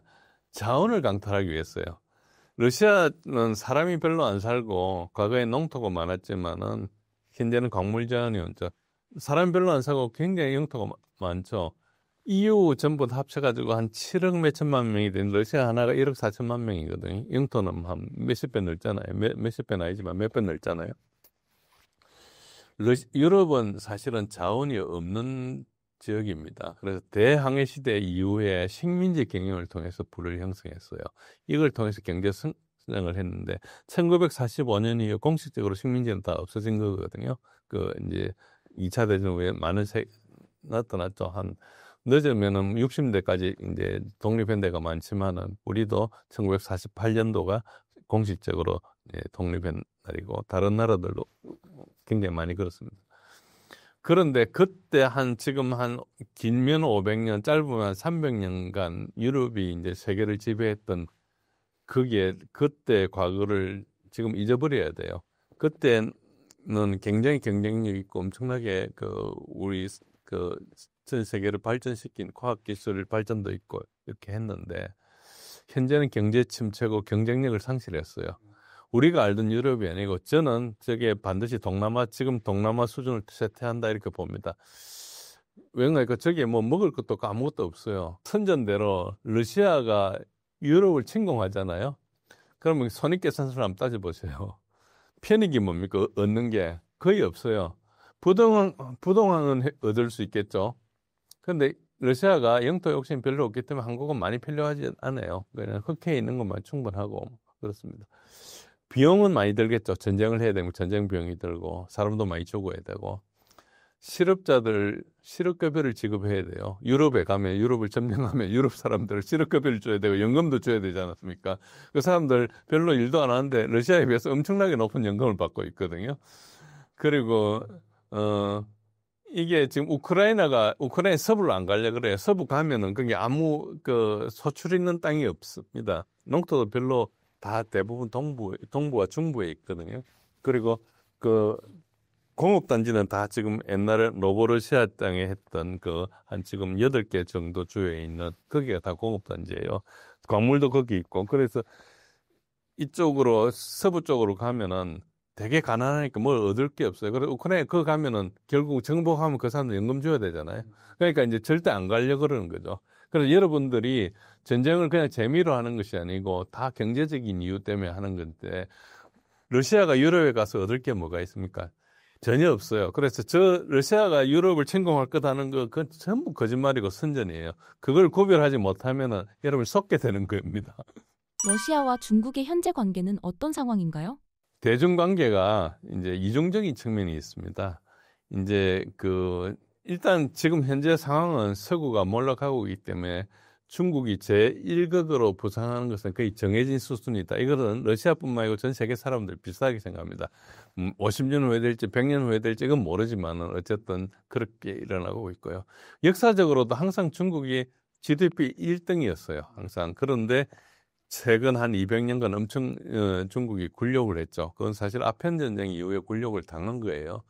아편 전쟁 전에도 영국하고 굉장히 모이기 많았는데 중국의 실브웨어나 특히 이제 비단은 벌써 천몇백 년 동안 수출했지 않습니까? 그러니까 이제 그걸 계속 무역을 하다 보니까 억지로 무역을 했는데 무역을 하다 보니까 계속 영국이 적자가 나니까 결국 아편 전쟁 해가지고 이제 홍콩도 먹고 그 다음에 이제 중국 청나라를 무너뜨리는 거거든요. 그래서 기본적으로 저게 계속 앞으로 돌아가면 중국이 올라갈 수밖에 없다는 것은 중국이 DNA 자체가 상업이거든요. 그런 게 있고요.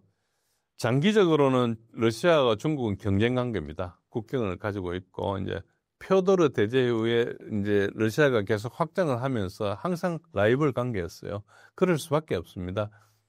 그런데 이제 이걸 러시아 입장에서는 그렇게 볼 수 있지만 또 중국 입장에서는 대러 관계를 또 봐야 됩니다. 그때는 지금 현재 중국 입장에서 서방이 러시아를 공격하는데 만약에 서방이 러시아 공격에 성공하면 그 다음에 목표는 중국이라는 걸 다 받아들이고 있거든요. 그래서 중국 입장에서 이 러시아가 전쟁에서 패배할수록 도와줄 수가 없어요.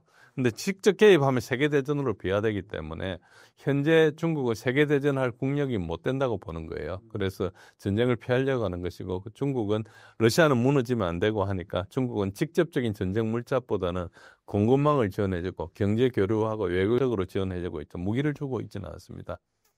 그런데 이제 결국은 만약에 다 이렇게 가면은 가가지고 러시아도 이기고 뭐 굉장히 세계가 평형 상태가 되면은 이제 러시아는 중국에 거의 속국 비슷하게 되겠죠. 언젠가는. 그러니까 그것에 대한 우려는 러시아가 있죠. 있는데도 불구하고 지금 서방의 공격을 받기 때문에 중국과 관계를 계속 유지할 수밖에 없고 그래서 지금 자세히 보시면 푸틴이 적극적으로 나서서 중국을 끌어안고 브릭스를 출범시키고 상하이 협력기구를 발전시키고 이렇게 됐습니다. 그렇게 보시면 되고요.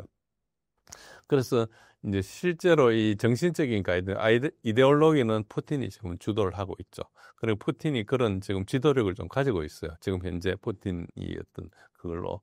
그러나 전체적인 국면을 보시면은 범서방, 컴바인드 웨스트라는 이 서방, 여기는 우리나라도 일본도 들어갑니다. 이거 하고 범남방, 브릭스를 중심으로 해서 중동 지역, 뭐 사우디 이런 데를 비롯해가지고 남미 이런 데가 이제 대결을 하고 있는 그런 건데 이 대결은 사실은 서방이 부추긴 거예요.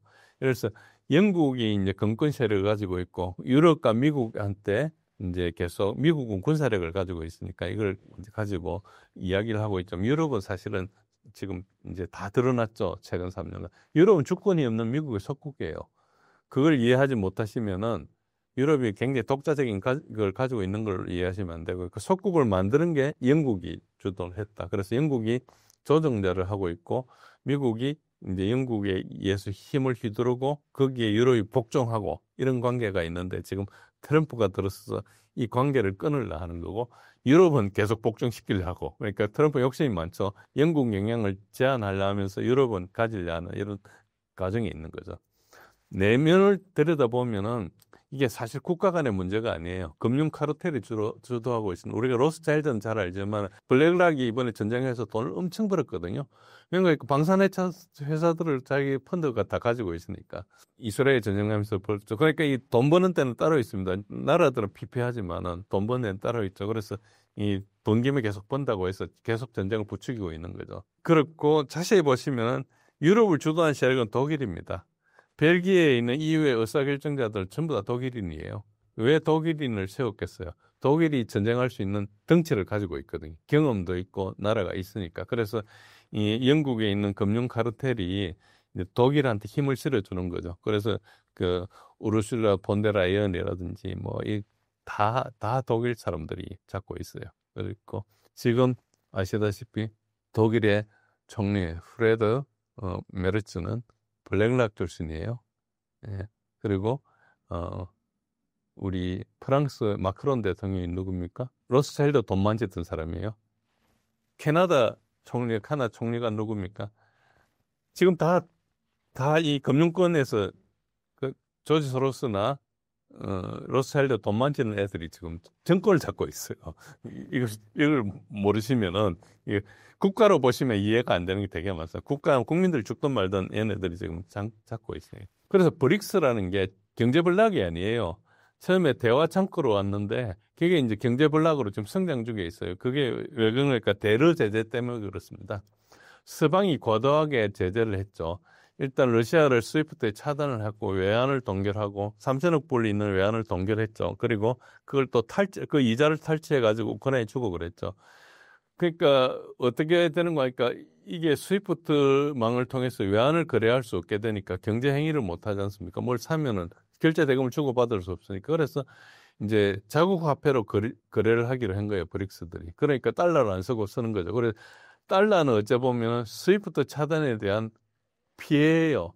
스위프트 차단 또 누가 했는가? 벨기에에서 했거든요. 그러니까 유럽에서 한 것 때문에 미국의 달러가 가치가 떨어지게 된 거죠. 물론 바이든 때는 이게 다 한 통속이었는데 이제 그 트럼프가 와 보니까 이제 이 브릭스가 너무 커버리고 달러를 거래 안 하고 있거든요. 그래서 그걸 자세히 들여다볼 생각하지 않고 브릭스를 막 공격하고 있는데 지금은 그 중국을 포함해서 브릭스 아무도 달러를 대체할 생각 자체가 없어요. 거래가 안 되니까 그걸로 하는 거죠. 예를 들어서 러시아만 거래가 안 되면 러시아가 달러가 없으니까 루블을 받아야 될 거 아닙니까? 루블 받고 나면은 루블 받는데 그 위안을 주고 받으면 돼. 달러를 굳이 쓸 필요가 없잖아요. 그러니까 달러 거래가 줄어드는 거예요. 달러가 없어서가 아니고. 그래서 이게 제재로 인한 현상인데 결과적으로는 이제 바이든 때 이상한 짓을 하는 바람에 달러 거래가 줄어들고 미국채를 안 사게 되니까 미국이 이제 어려워지죠. 이제 발행을 해야 되니까 아무도 안 사게 되니까. 그래서 저게 미국 입장에서는 꼭 붕괴 직전에 여러분들이 계속 관세 협상 이상하게 하는 것에 대해서 이상하게 생각할지 모르지만은 미국이 죽기 살기로 하고 있는 그런 상황이다. 그래서 그런 관계에서 있기 때문에 러시아의 대중 관계는 지금 현재 상황에서는 뗄래야 뗄 수가 없는 거예요. 장기적으로 지금 이 전쟁에서 결국 중국이 이겼으면은 러시아는 거의 중국의 속국 수준으로 몰락할 수밖에 없는 그런 상황이거든요. 그런에도 불구하고 중국하고 관계를 할 수밖에 없는 게 아무도 편이 없기 때문에 그럴 거예요. 나토하고 전쟁을 하면은 32개 나라하고 전쟁을 해야 되잖아요. 그러니까 아무도 이제 편이 없죠. 그러니까 당연히 북한도 아쉽고 뭐 이란도 아쉽고 저것도 중국도 아쉽고 그렇습니다. 트럼프가 관세를 빌미로 러시아에 휴전 압박을 가하고 있습니다. 어느 정도 효과가 있을 것으로 보시나요? 예, 트럼프의 최후 통첩이라 그러죠. 뭐 이게 50일 이야기했다가 지금 10일, 12일에 합의했다고 그러고 그게 8월 8일인가 아마 기한일 겁니다. 근데 요구 조건과 내용이 모호합니다. 뭘 해라는 건지 이유가 없어요. 이야기도 안 하고. 그래서 이게 러시아가 아닌 국내용이나 유럽용으로 보이는 것이고요. 요구 사항 자체가 뭔지 모르고, 그리고 기존의 요구 조건이었던 30일 휴전 합의 이런 건 더 이상 요구하지도 않아요. 그런데도 불구하고 트럼프가 이때까지 한 번도 러시아가 침공했다는 이야기를 안 했어요. 종전 이야기가 뭔가니까 인명 손실이 너무 난다. 러시아가 그렇게 많이 죽어가면서 전쟁을 왜 하겠느냐. 러시아를 위해주는 척하는 이야기도 있고요.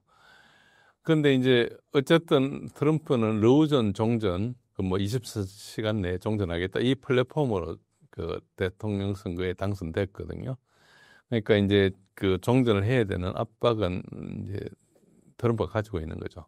근데 관세를 이야기했는데 관세는 일단 러시아한테는 전혀 통하지 않죠. 러시아가 미국에 수출하는 것이 거의 적거든요. 우라늄 이거 없으면 원자력 발전 못 하잖아요. 뭐 타이타늄 뭐 이런 것들 안 하면은 무기 못 만들죠. 그러니까 러시아가 수출하는 것들이 뭐 그 외에 비료도 있고 그다음에 이제 디젤유도 있고 뭐 있습니다. 그런데 그런 것들을 관세하면은 국내 물가만 올라가지 아무 효과가 없거든요. 그러니까 미국이 러시아를 대체할 다른 수입원을 찾을 수가 없기 때문에 그렇죠. 그러니까 어쨌든 그렇습니다. 그 다음에 2차 제재를 해가지고 러시아하고 거래하는 사람들한테 관세를 50%, 뭐 100%, 심지어는 500% 매기겠다는 그런 뭐 주장도 있죠. 뭐 그 린지 그레함 의원은 그걸 법제하겠다 그러는데 중국은 전혀 관계가 없고요. 중국은 관세 뭐 100%, 200% 올라갔었지 않습니까? 그걸 좀 다 접어야죠. 그러니까 중국이 공급망을 잡고 있기 때문에 이제 미국은 안 되는 것이고 인도에는 영향이 가능합니다. 인도에는 왜 영향이 가능하지만 현실적으로 인도가 물러설 가능성은 거의 없다. 왜냐하면 인도는 에너지 83%를 수입에 의존해요. 그러니까 그 러시아에서 뭐 한 30몇 프로를 수입하는데 그걸 다른 데 대체할 수가 없어요. 그러면 저게 유가가 뭐 100불, 200불까지 올라갈 수가 있습니다. 저 상황이. 그래서 저거 자체는 할 수도 없고 하지도 안 되는데 다만 인도가 비동맹 노선이거든요. 비동맹 노선이기 때문에 약간 이게 약점일 수 있어요. 브릭스의 어떤 가장 약한 고리죠. 러시아 입장에서 보면. 그러나 또 한편으로는 압박에 굴복하지 않는 강점이기도 해요. 그러니까 그래서 엊그제 뭐 트럼프가 인도가 뭐 수입 안 하기로 했다 이야기를 했는데 그거 다 거짓말이고요. 그냥 계속 트럼프 일단 지르고 보는 그런 성질이죠. 그래서 트럼프 말은 하나도 믿을 게 없고 그다음에 전쟁을 끝내라는 것 자체가 말이 안 되는 거예요. 6.25 전쟁을 우리가 지금 러브전보다 훨씬 짧게 했는데 휴전 회담을 3년 가까이 후에 체결했지 않습니까? 만약에 지금 6.25보다 훨씬 전선이 한 거의 10배 가량 긴데 저거 전쟁을 끝내려고 하면은 사후수습에만 해도 수년이 걸려요. 전선을 쭉 따라서 뭐 DMZ를 설치하거나 이런 걸 해야 될 거 아닙니까? 그런 걸 설치하는데도 엄청나게 시간이 오래 걸리는 거예요. 그래서 전쟁을 끝내려는 게 트럼프의 진정한 의도가 아니게 보이고 빠져나갈 명분을 달라는 걸로 보입니다. 현재까지는. 또 다른 한편으로는 현재 트럼프 메드베데프 간에 설전을 하지 않습니까? 그래서 뭐 핵 잠수함을 2대를 뭐 파견했느니 그러니까 또 메드베데프 전 대통령은 데드핸드라는 게 이제 소련 시절부터 있는 러시아의 핵교리예요. 러시아가 핵무기에 피격을 돼가지고 이제 사람들이 사라졌다 그러면은 그 핵무기가 있는 러시아의 핵무기들이 이제 센서를 가지고 이제 핵 뭐 방사능 탐지 이런 걸 쭉 한 다음에 이게 핵이 터졌구나 판단되면은 자동으로 그 의사결정자 푸틴한테 이제 전화를 해요. 뭐 그래서 거기 응답을 안 하면 죽었구나 생각하는 거죠. 그럼 그 다음부터는 그 전에 정해진 표적에 다 핵폭탄을 들은 거예요. 그래서 4만 발이 날아가게 돼 있어요. 그러니까 이제 그 이야기를 하는 거거든요. 그러니까 이제 뭐 그걸 가지고 계속 이야기를 하고 있는데 이걸 자세히 보시면은 과거에 2017년도에 대북 막 협박 이런 거 긴장 고도됐던 그거하고 좀 비슷해요. 그때 막 김정은하고 트럼프하고 엄청나게 그 트럼프가 뭐 핵폭탄을 한다 이런 이야기를 하다가 사실은 그 이야기하면서 유엔을 통해서 북한하고 접촉하고 있었어요. 그래가지고 그 다음에 이제 싱가포르 회담이 성립됐는데 지금 저렇게 이야기하면서 유드코프 특사를 모스크바에 보냈거든요. 푸틴과 회담 중에 있어요. 회담 끝났는지 안 끝났는지 며칠 할 건지 모르지만은 그러니까 저가 비슷하기 때문에 설전 자체는 그다지 큰 의미가 없고 그래서 이제 최후 통적 기간을 갑자기 이제 50일에서 10일, 12일로 줄였지 않습니까? 저거에 대해서 왜 10일일까? 뭐 이런 걸 좀 이야기했는데 7월 28일 날 10일이라 이야기를 했어요. 원래는 50일이라 했는데 그 2주 전에 50일 이야기했어요. 7월 14일 날. 근데 7월 14일 날 50일을 하면 9월 2일에 끝나거든요. 근데 9월 3일이 중국의 전성절입니다. 근데 트럼프는 전성절을 참석을 희망하는 거라고 추정을 해요. 그러니까 거기에는 세계 정상이 한 20-30명 모이는데 그때 트럼프는 참석하고 싶고 시진핑과 대면도 하고 그래서 이제 관세니 뭐 이런 것들 다 거기에 맞춰가지고 다 조정해가지고 어느 정도 정리가 되면은 푸틴하고 뭐 그 시진핑하고 트럼프가 모여서 이렇게 쭉 정리하고 그 다음부터 이제 경제로 넘어갈 그런 생각을 하고 있는 걸로 추정을 합니다. 그리고 중국은 트럼프를 초청 잘 보냈다는 건지 지금 추진하고 있다는 건지는 모르겠는데 어쨌든 희망하고 있고요. 그리고 트럼프도 대만의 총통이 뉴욕 방문을 취소했어요. 그래서 중국을 갈등을 피하려 하고 있고 그래서 이런 것들도 베이징 행사 초청을 방해할 수 있는 요소를 제거하는 의도다 이렇게 해석할 수가 있는데 그러면 그 전에 러우전에 대해서 뭔가 업적이 필요하지 않습니까? 그리고 어쨌든 종말을 짓고 싶어 한다. 그래서 현재 구도에 대한 변화가 좀 필요할 것이다. 트럼프가 이제 관세 등을 통해서 이제 쭉 했는데 사실은 자신의 속국이라죠. 우방이라고 하고 동맹이라는 게 사실 속국으로 만들어 버렸어요.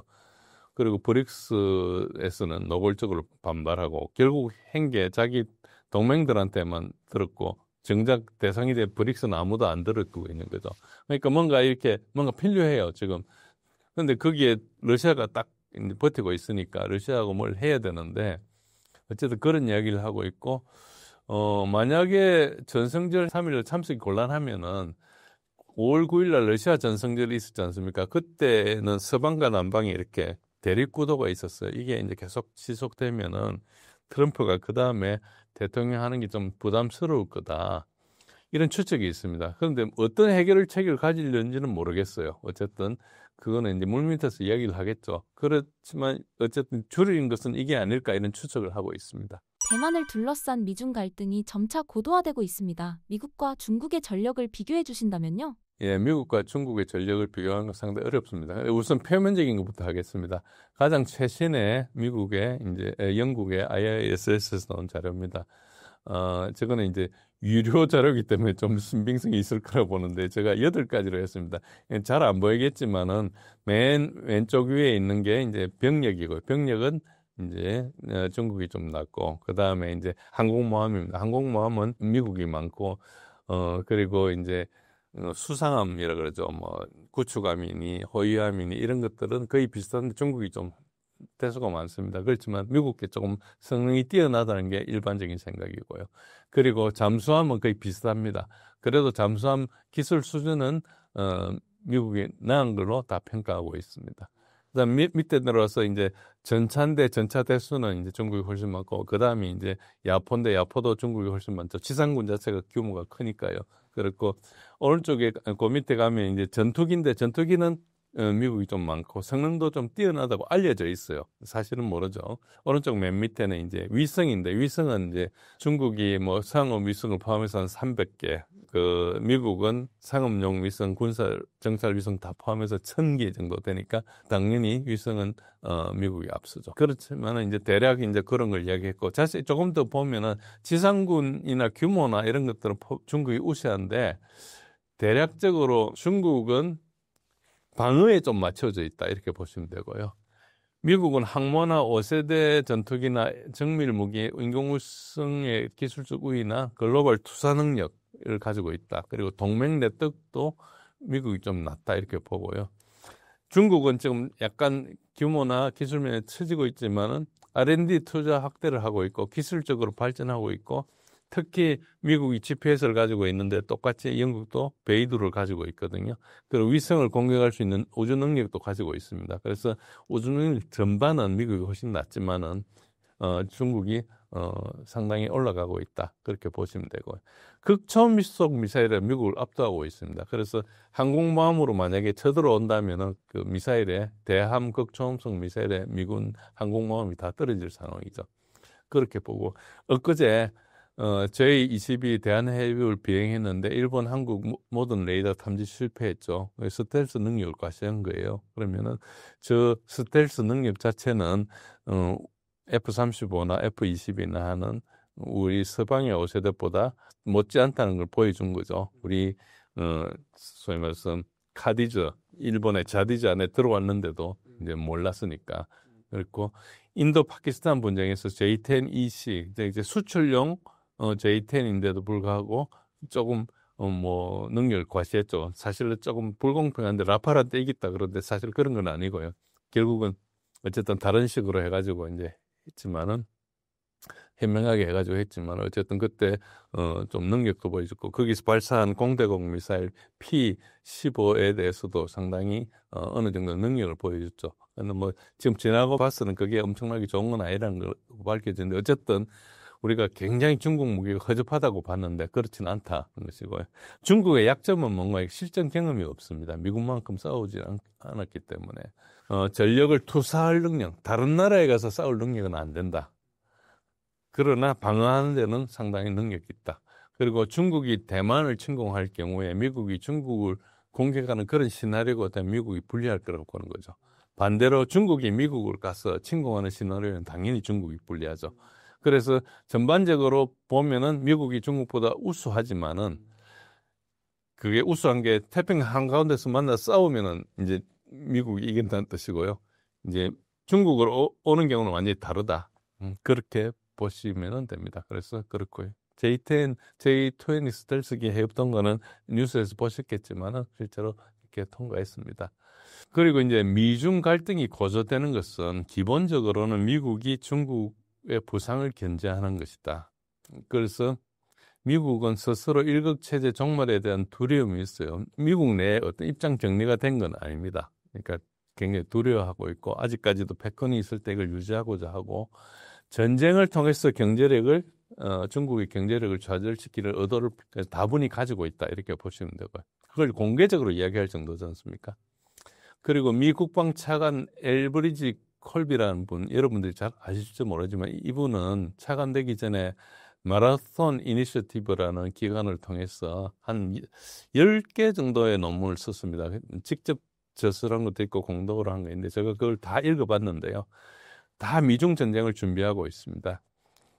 그게 지금 오커스라는 뿐만 아니고 미국 전체 국방 전략을 재검토하면서도 이제 어떤 주장을 했는가, 대만을 둘러싼 중국과의 충돌이 발생하면 핵무기를 사용하자 이런 것까지도 이야기했습니다. 그러니까 상당히 그 강성이고 우리 말해서 호전적이라고 볼 수 있죠. 그리고 당연히 이제 피터 헥세스 장관도 트럼프가 신뢰한 사람이 아니고 네오콘에서 이제 돈 주고 산 사람이야. 그걸 심어줘라 그래가지고 이제 선거 비용 대주면서 몇 사람 자리를 줬죠. 그게 저번에 쫓겨났던 국방보좌관 지금 유엔 대사는 마크 월처 이것도 이제 꼬리표를 달아가지고 인사한 거고 그렇습니다. 그래서 전쟁이 일어난다면은 대리전이 될 거다. 지금 러우전하고 똑같은 형태로 보시면 될 겁니다. 미국이 직접 싸우진 않을 거예요. 그리고 또 전쟁을 해가지고 중국을 전쟁해가지고 점령해가 이기겠다 이런 것도 아니고 전쟁을 하다 보면 중국이 전쟁하다 보면 비용을 너무 치러가지고 흐트러질 거다. 그거에 이제 기본적으로 모델이 같다고 보시면 됩니다. 미 국방장관 피터 헥세스가 지난 5월달 상그리라 회의에 가지고 대만 분쟁이 발발하면 한국과 일본이 참여할 걸 공식적으로 요구했어요. 그 하나의 국방장관이 다른 나라 보고 전쟁에 참여해라 이걸 지금 공공연히 요구하고 있는 게 지금 현실입니다. 우리가 그걸 우습게 이길 수도 없는 게 저게 공식적인 요구예요, 사실상. 그리고 우리가 며칠 전에 지난주에 관세 협상하면서 이걸 요구했던 설이 있습니다. 뭐 우리가 확인할 수 없으니까 저 설 가지고 이야기할 수는 없지만 어쨌든 저게 설이 있다는 것은 저게 입에 넣을 정도로 개연성이 있다는 이야기 아닙니까? 그러니까 이 전쟁 자체가 일어날지 안 할지는 불확실하지만 그걸 공식적으로 좀 추진하고 있다는 게 중요한 거죠. 러우저와 동일한 방식입니다. 중국과 전쟁에 이기는 게 아니라 중국 경제를 망가뜨리겠다는 거예요. 그래서 목표는 결국 2차 대전을 했지 않습니까? 2차 대전 하고 나서 유럽이 완전히 그 잿더미가 됐죠. 그때 미국의 그 GDP가 세계 GDP 60% 정도 됐어요. 그러니까 그런 식으로 하겠다는 폐허 후에 경제를 지배하겠다는 그런 모델을 가지고 있지 않나. 저건 어디에도 이야기하지 않고 있지만은 여러 가지 봤을 때 그렇고 중국이 그 타겟이 아닙니다. 중국이 아니고 한국, 일본, 대만, 필리핀, 동남아시아 국가들하고 중국과의 경제적 연결 고리를 차단하는 거예요. 중국이 아니고 지금 부상하는 우리를 포함해서 아시아 경제권 전체를 붕괴시키는 겁니다. 자세히 보시면 러우전을 하면서 뭘 했는 거니까 러우전을 통해서 지금 유럽이 망해버렸어요. 독일을 중심으로 한 유럽의 제조업 기반을 고비형 구조로 했고 거기에다가 노드 스트림을 파괴해가지고 PNG로 아주 그 좋은 경제 기반을 가지고 있었는데 이거를 미국이 LNG로 구매 강요해버렸죠. 그래가지고 결국은 막 말로는 뭐 러시아를 이야기하고 있지만은 결국은 동맹의 경제 붕괴가 목적이에요. 지금 관세를 하고 때리고 하는 것도 미국 그 유럽이나 제조업 강국들 일본이나 대만이나 한국이나 독일이나 여기 공장 뜯어가 미국에 오라는 겁니다. 나라가 어떻게 되는 이런 게 전혀 관심이 없어요. 그래서 우리가 여기서 뭐 동맹 이야기하고 있으면은 시대에 뒤처진 이야기를 하는 겁니다. 지금 이익을 가지고 미국이 살려고 자기가 일각에서 내려가는 걸 살려고 제조업을 부활한다. 그런데 미국이 비싸서 제조업을 할 수가 없지 않습니까? 그러니까 다른 나라를 지금 비싸게 만드는 거예요. 성공할지 안 할지 모르지만 그렇게 보셔야 되고요. 그렇습니다. 그렇게 보셔야지 지금 이 사태를 좀 이해하실 수 있습니다. 예. 최근 발생한 전쟁들을 보면 드론, 미사일의 중요성이 커지고 있습니다. 21세기 전쟁의 특징을 꼽아주신다면요? 예, 약간 주제가 다른데 21세기 군사력의 특징은 일단 기술적인 도약이 굉장히 중요합니다. AI나 드론이나 미사일이나 전제적 능력이 중요한데 여기에 뭐가 들어가 있습니까? 전부 다 AI가 들어가 있어요. 그래서 항공모함, 전투기, 전함, 전차 이런 것도 다 20세기 전력이라 보시면 됩니다. 그리고 걸프전 이후에 한 30년 동안 미국에서 가지고 있던 PGM, 정밀 유도 무기, 1세대 정밀 유도 무기는 다 수명을 다했어요. 그거는 너무나 후져서 못 씁니다. 러우전 하면서 그 서방에 특히 미국에 있는 PGM 무기, 정밀 유도 무기, 미국이 우크라이나한테 안 준 게 아니에요. 미국에 있는 그 가장 좋은 걸 다 줬거든요. 여기서 러시아가 그냥 최고 길게는 2달, 보통 한 며칠 만에 다 무력화시켜 버렸어요. 그래서 그 기술은 안 통합니다. 그리고 기술적으로는 이제 방공 전력이 핵심인 걸 봤죠. 러우전도 그렇고 이란 이스라엘의 12일 전쟁도 그렇고 방공망이 떨어지면 두드려 맞을 수밖에 없거든요. 심지어는 예멘에서도 그랬어요. 나중에 미국이 항공모함을 몇 척을 가지고 예멘 조그만 후티를 공격했지 않습니까? 그런데 항공모함 쫓겨났어요. 그러니까 이게 기본적으로 자기를 방어할 수 없는 거예요. 드론이 숫자가 굉장히 많으니까 그걸 옹호하는 항공모함을 보호하는 구축함들이 방공시설이 엄청 많은데 합해봐야 100몇십 발밖에 없거든요. 배 한 척에 한 90발 보통 지상 공격도 있으니까 절반 정도 채우면 한 4, 50발 보통 가지고 있어요. 그런 걸로 무수히 쏘는 게 해결이 안 되니까 결국은 항공모함이 위험하니까 멀리 떨어서 작전을 하고 멀리 떨어서 작전하니까 항공기가 이륙해가 착륙하고 그게 늘어나고 하니까 별로 효력을 못 갖추는 거죠. 그리고 안에 이제 지하 같은 데 숨어버리면 못 쏘고 즉 방공 전력이 그게 무슨 말인가 그러니까 방공 전력 자체가 후진 거예요. 옛날 기술로 돼 있는 거예요. 그리고 특히 이란 이스라엘 전쟁하면서 미국 기술로 만드는 이스라엘의 방공 무기가 완전히 괴멸돼 버렸거든요. 그것이 결국은 미국이 가진 미사일 방어 기술이 러시아, 중국, 이란 미사일에 무방비하다. 그래서 정밀성 위력이 어떠냐. 이란이 미사일을 12일 동안 합쳐가지고 한 500여 발 발사했는데 이스라엘이 거의 반파가 되어버렸어요. 오른쪽에 첫 번째 그래프가 뭔가 하니까 날라온 미사일 중에서 몇 발을 요격했느냐인데 총 날라온 미사일 중에서 500여 발 중에서 201발만 요격 성공했어요. 35%. 그걸 뭘 썼는가 하니까 사드가 있었고 에로2, 에로3가 있었어요. 35%는 요격하고 65%는 요격 실패했습니다. 그리고 그 200발 중에서 요격한 200발 중에서 사드가 48%, 그리고 에로3가 뭐 35%, 그리고 에로2가 11% 뭐 이렇게 되는 거예요. 그러니까 저기에다가 35%를 곱하면은 요격률을 알 수 있겠죠. 굉장히 많이 쏘았는데 이제 사실 굉장히 많이 낭비했어요. 요격한 것만 그렇지 헛방 쏜 거 되게 많잖아요. 그렇게 따져보면은 저게 35%가 이거 저거 실제로 10%도 안 될 거예요. 그런데 어쨌든 떨어진 것만 가지고 계산해 저렇죠. 그러니까 저기에 돈이 엄청나게 들어가는 겁니다.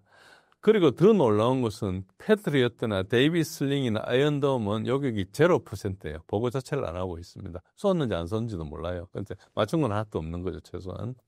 그리고 이제 이란에 대해서 공습을 많이 하고 있는데 이란이 방공망이 없어서 좀 고생을 했고 방공망 자체가 처음에 사보타지를 좀 당했거든요.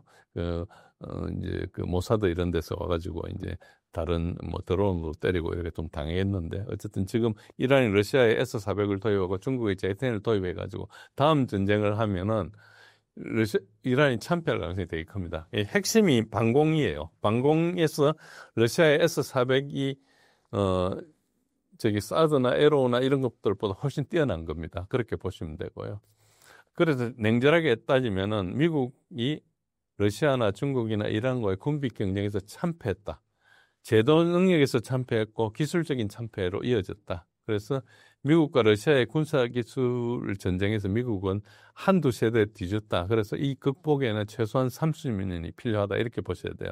그러니까 기술적으로 그렇고 미국이 우수한 것은 여기에 언급하지 않았지만 팔렌티어가 하는 AI입니다. AI가 모든 걸 컨트롤하기 때문에 이게 군사 부분을 넘어가 가지고 뭐 나중에 우리 코인이나 이쪽에 다 그 CBDC까지 다 올라올 건데 저게 이제 사람들이 되게 걱정하는 거고 저건 분명히 미국이 우수합니다. 그러나 군사력으로 와서 실제로 물리력으로 보면 저게 이제 지금 전쟁에서 드러났죠. 이게 계속 지속될 건 아니지만 현재 상태는 그렇다 이렇게 보시면 되고요. 러시아와 중국이 지금 현재 미국을 우습게 보는 이유가 뭔가 하니까 여러분 아시다시피 미드나잇 햄머라는 작전이 있었어요. 오퍼레이션 미드나잇 햄머라 해서 이란의 핵시설을 이제 미국이 가서 공격을 한 거예요. 제가 뭐 좀 우습게 오밤중의 몽둥이 작전이라 했는데요. 저게 다시 보면 36시간 걸려가지고 미 본토에서 그 B2 그 폭격기들이 출동하고 해가지고 F-22, F-35, F-16도 있는지 모르겠는데 어떤 125대가 갔어요. ISR을 하는 그 공중조기경보 통제기, 전자전 제모기, 공중급유기 그리고 잠수함도 동원해가지고 잠수함에서 그 지상발사, 그 지상공격 크루즈 미사일, 그러니까 토마호크를 가지고 동원했죠. 그리고 여러분 아시다시피 GBU-57AB라 해서 그러니까 벙커 버스터도 사용했습니다. 그런데 저는 그걸 보고 진짜 웃었어요. 여러분들이 저게 36시간 걸렸거든요. 근데 똑같은 그 핵시설을 이란 핵시설을 러시아가 파괴하면 15분에서 30분이면 해결됩니다. 그리고 오레즈닉 을 작년 11월 달에 한도 없이 물리적인 타격 시험 발사를 했죠. 오른쪽에 그 밑에 있는 그림인데요. 저게 지금 9개월 지났는데 아직까지 유즈마시 공장에 피해 위성 사진을 공개를 안 해요. 위성이 뭐 돌아다니고 있는데 공개를 안 해요.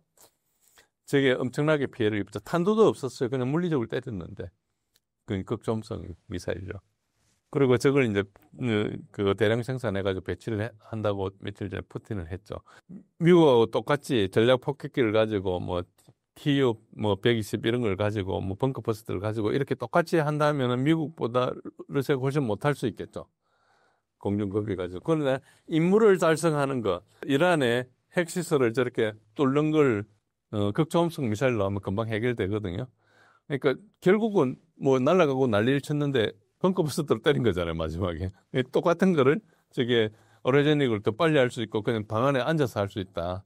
그러니까 이 지금 여러분들이 보시면은 이게 얼마나 미국의 군사력이 후진적이고 과거 방식이냐 이렇게 알 수 있습니다. 그래서 미국이 완전히 중국도 저런 무기를 가지고 있어요. 오래전이건 아니지만 극초음속 미사일을 많이 가지고 있습니다. 동풍으로 나가는 계열의 미사일들이 많이 있어요. 그 미사일 위력은 우리가 아무도 알 수 없습니다. 실제는 사용해보지 않았기 때문에. 그러나 극초음속 미사일을 개발해가 배치한 정도 같으면은 그 사람들은 저 미국의 능력을 알 수 있을 거예요. 그래서 저는 우습게 본다고 생각하고 있습니다.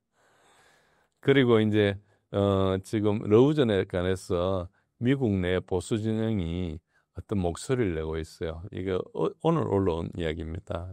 그 The American Conservative라는 어떤 언론인데요. 여기서 우크라이나에 대해서 트럼프가 우크라이나 전쟁을 계속하면 안 된다. 지금 푸틴을 혼내주려고 이런 거 하면 안 된다. 지금 일단 이 분쟁 자체가 비극이지만은 더 이상 미국이 들어가다 보면은 이게 불가피한 걸 계속 미룰 뿐이지 바꿀 수 없다. 이게 목소리입니다.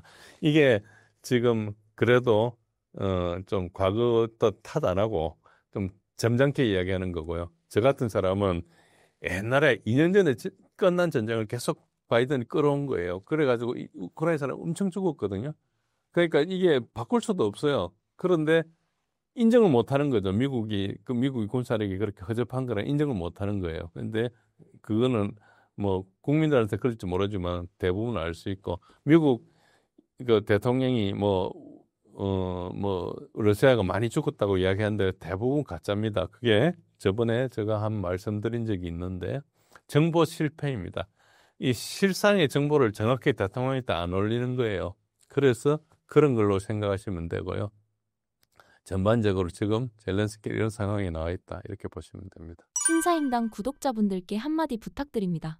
예, 뭐 전 말씀이 옛날부터 주류 언론에서 이야기한 거 좀 다른 이야기를 많이 해서 저보고 뭐 어떤 분은 못 믿는 분도 계시고 그런 부분에 대해서 아쉬움도 좀 있고 그랬는데 최근에는 이제 러우전이 이제 숨길 수 없는 상황에 와 있기 때문에 계속 드러나고 있습니다. 그래서 과거에 제가 말씀드린 것도 지금 보면 대부분 맞는 말씀이고 물론 제가 뭐 쪽집게는 아니지만은 상황을 이렇게 정확하게 전달하려고 했습니다. 혹시 지금까지도 잘 못 받아들일 분들이 계시면은 이 영상을 보고 조금 생각이 바뀌면은 큰 보람이라 생각합니다. 이상입니다.